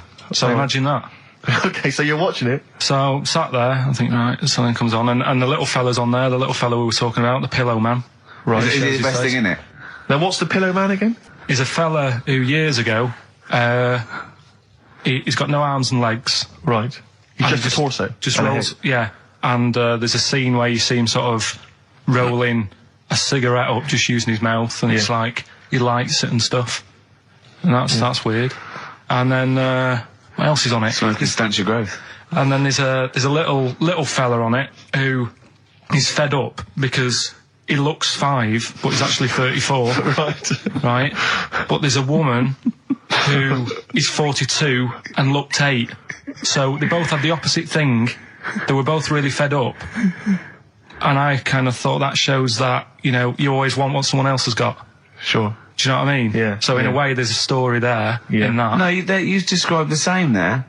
No. No, it was like... No, they both, you just said, they both looked young, but they are actually both older. No. This was like a little man. Yeah. Who was 35. Who was 35. And looked 8. Yeah. And so did she. No, well, the other way around then. What? So she was an 8-year-old that looked 35? Yeah. So, maybe not then. Anyway. No. But that wasn't that weird. I kind of thought it's a slow start and that. Yeah. And then... It's not a difficult film to follow. No. Yeah, but I wasn't really listening to what it's all about, just looking at what they had. And they had like a fella who's running about on just... They had like he was shopping. They had a fella with no legs and he's running about on his hands and sort of got about on a skateboard, talking to someone about it. They said that's how E.T. was done.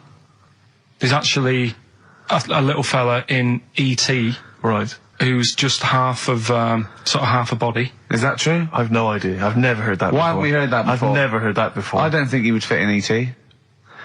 Because where's the head? He's got no neck, E.T. It's a skinny little thing. There's no human neck couldn't fit in that skinny little neck. Well, you sure it wasn't Kenny Baker up to his old tricks? What are you talking about, Karl? There's a fella with no legs in E.T. In E.T. they had two fellas, right? I think they had a little, a midget fella. Right. Who did it. And then I think he was off sick and they were like, what else are we going to do? So they saw a guy on a skateboard going by. And said, do you fancy some work? Right. And he's done it. I think someone told me. I mean, it might be wrong. Exactly. Might be wrong. It might be, mightn't it? I mean, you've never been wrong before, so I don't know why you'd be wrong there. So what's the worst thing in it? Now, it's intriguing to me because here's a film called Freaks, featuring real-life freaks, and you're sort of a bit nonplussed by it. Just because it's built up. If you call a video Freaks, you've got to make sure that there's some good stuff on there. Yeah. What were you disappointed about? Was it that? Because there was a few things on it, right? There was a woman who said she was half man, half woman. And it's like, well, you're not, are you? It was just like she had some makeup on. I thought, well, that's rubbish. And then there was a woman who could eat using her feet. That isn't that freaky. Do you know what I mean? She's not hungry, she looks normal. And that's when I was thinking... I mean, I'm not being right, Steve. You know I'm not being funny. Oh, here we go. No. But I'm just saying, if that woman wasn't eating and you were sat next to her in that film, yeah, I'd probably be sort of drawn to you more than her. I'm not... I know you hate me saying it, but there's no point sort of pretending.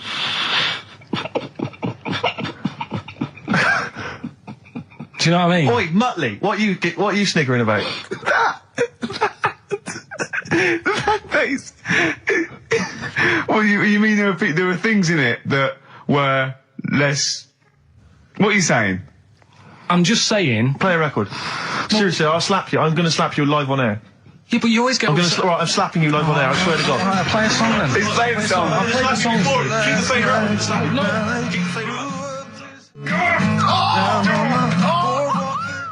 Bruce Springsteen, Atlantic City from the album Nebraska. So melancholy, that one. I love that one. Wow. So Freaks then. All in all, not as amazing as you first hoped. It was built up too much. Do you know what I mean? Really? It's like Is that my fault for getting you excited? I just can't believe it. I hand you this thing on a plate. So I know, but- you know. And I'm not being out of order, Steve. I'm just being honest. We've always said that about this show. We only talk about stuff, being honest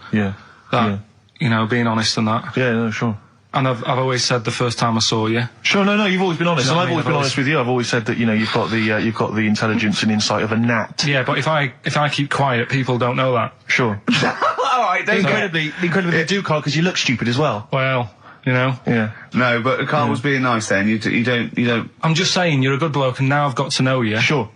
Yeah. Yeah. The first time was weird when I saw you. Yeah. No, leave it. Don't just try to interrupt. Just to let it go. No, Right. I'm just saying the first time it was weird, and then weeks go by. Sure. And the weird thing is, I kind of thought maybe he's not that odd looking. Yeah. Right?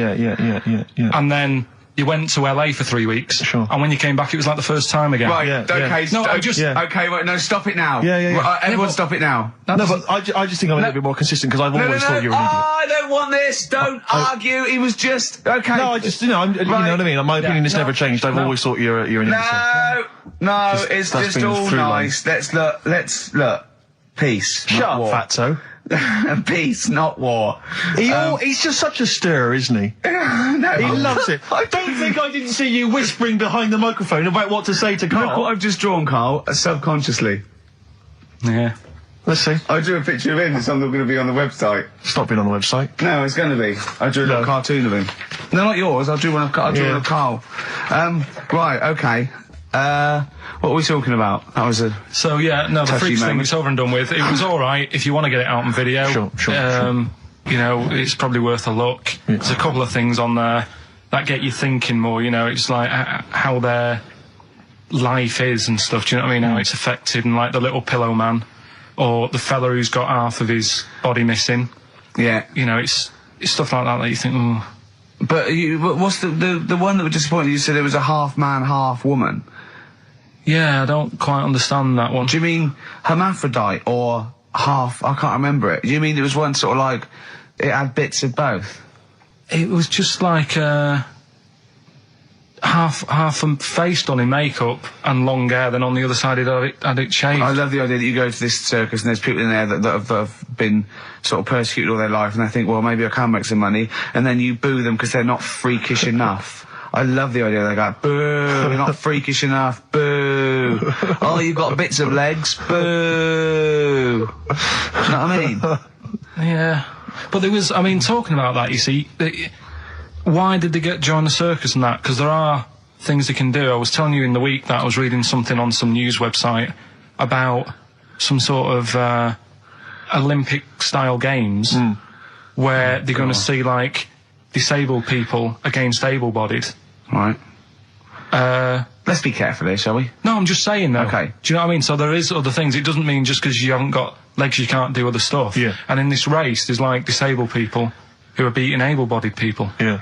What? Would you go and see that? I don't know. But, it depends. What do you mean? They're beating them? At what? He didn't state what the little races were and that. Little races. He can't help himself, can he? No, little races. Oh, look, there's the disabled with their little races. Yeah, they're having another little race. Oh, dear. Would you go? Would you go and watch that? Do you remember when Jimmy thought that Paralympics stood for Paraplegic Olympics? The Paralympics? Yeah, it means parallel Olympics. Yeah. He thought it meant paraplegic Olympics. That would be a good sight, wouldn't it? Mainly blow football. Again, I broke the rules in the week. I met up with Karl. I had lunch with him. And we were chatting and having a cup of tea. And it got onto one of Karl's favourite programmes, was the Tales of the Unexpected. Ah, of course. And all I can think is that he's probably the only person in Britain where they were unexpected. I mean, to him, when that twist came in, he'd go, gee, I can't... Yeah. Oh, God. Can't believe So it. it was the tree that did it. I mean, he was probably the only... And we were telling all these stories of horror, and he liked horror stories. And I told him this story. And I don't know if this had come across the way, but I told him this story. It was a short. It was a horror short. This was a film you saw, was it? Yeah. And what it was, it started off just there'd been a car crash. You see, it's a horrendous wreck. And you saw it from the point of view of the person in the car. And he was calling for his mate, and he was going, Dave... And he sort of looked over and saw a body without a head that had been thrown. He goes, "Oh no, Dave!" And then into the field of view came Dave, his mate, and looked at him with a look of horror. And then it sort of went black, and you realised that he was just a head, and it had been his body. Oh wow! Right? Yeah. And I said, then it came up at the end, at the executions in the French Revolution, people experience consciousness for, and he went, oh. No, he said, it wouldn't be for that long. And then he went, if it was a chicken, it would work. Imagine remaking that film, but it's two chickens in horrendous car crash. Their own fault for driving. It would work. No, he wasn't having that. Yeah. No, it was too long. I think he said, how long was this film? I went, oh, no, 5 minutes. He went, no. It would work if it was a chicken. I like the way that Karl is something like when you relate an incident like that, he's appalled and offended and annoyed by the people that made it, even though he's never seen it. Oh, he's annoyed. Yeah. Do you have a favourite Tales of the Unexpected, one that you remember particularly that shook you up? Yeah, we were talking about the one on where there's some woman in prison. Have you seen that one? No, I can't remember them all. Right. This woman's in prison. Yeah. And she gets a bit friendly with the guy who takes the dead bodies out. Right. And he said, I can get you out of here. He said, what you've got to do, right? You've got to, at midnight... When you hear the bell toll, that means there's been a dead body. Yeah, there's been a dead body. So what you've got to do is go into, like, the place where all the dead bodies are, get in the first coffin on the right, and then I'll come along and carry you out, and you can run away and escape, right? So she goes, yeah, all right, then. So she hears the bell go. I'll bury you, right? And then I'll come back later and dig you up. Right. Yeah, but that's the point. It doesn't matter. It does matter. Trust me, Karl, it really matters. Okay. Listen, I don't know if I'm going to ruin this for people at home. Yeah. Can I just skip to the end? I would imagine that she gets buried and he doesn't come back, and she has to get buried alive. Better than that. So she gets in the coffin, and she's lying there for ages. She's buried. She can feel a bit of movement going on, so she's obviously, being carried somewhere, so she's thinking, this is it, I'm getting out. And she's lying there for ages and thinking, why ain't someone coming and lifting the lid off this? Do you know what I mean? Letting me get out. So she's really bored. She gets a lighter out, right? Lights it to have a look at who she's lying on. It's only the fella who said he'd help escape. Oh.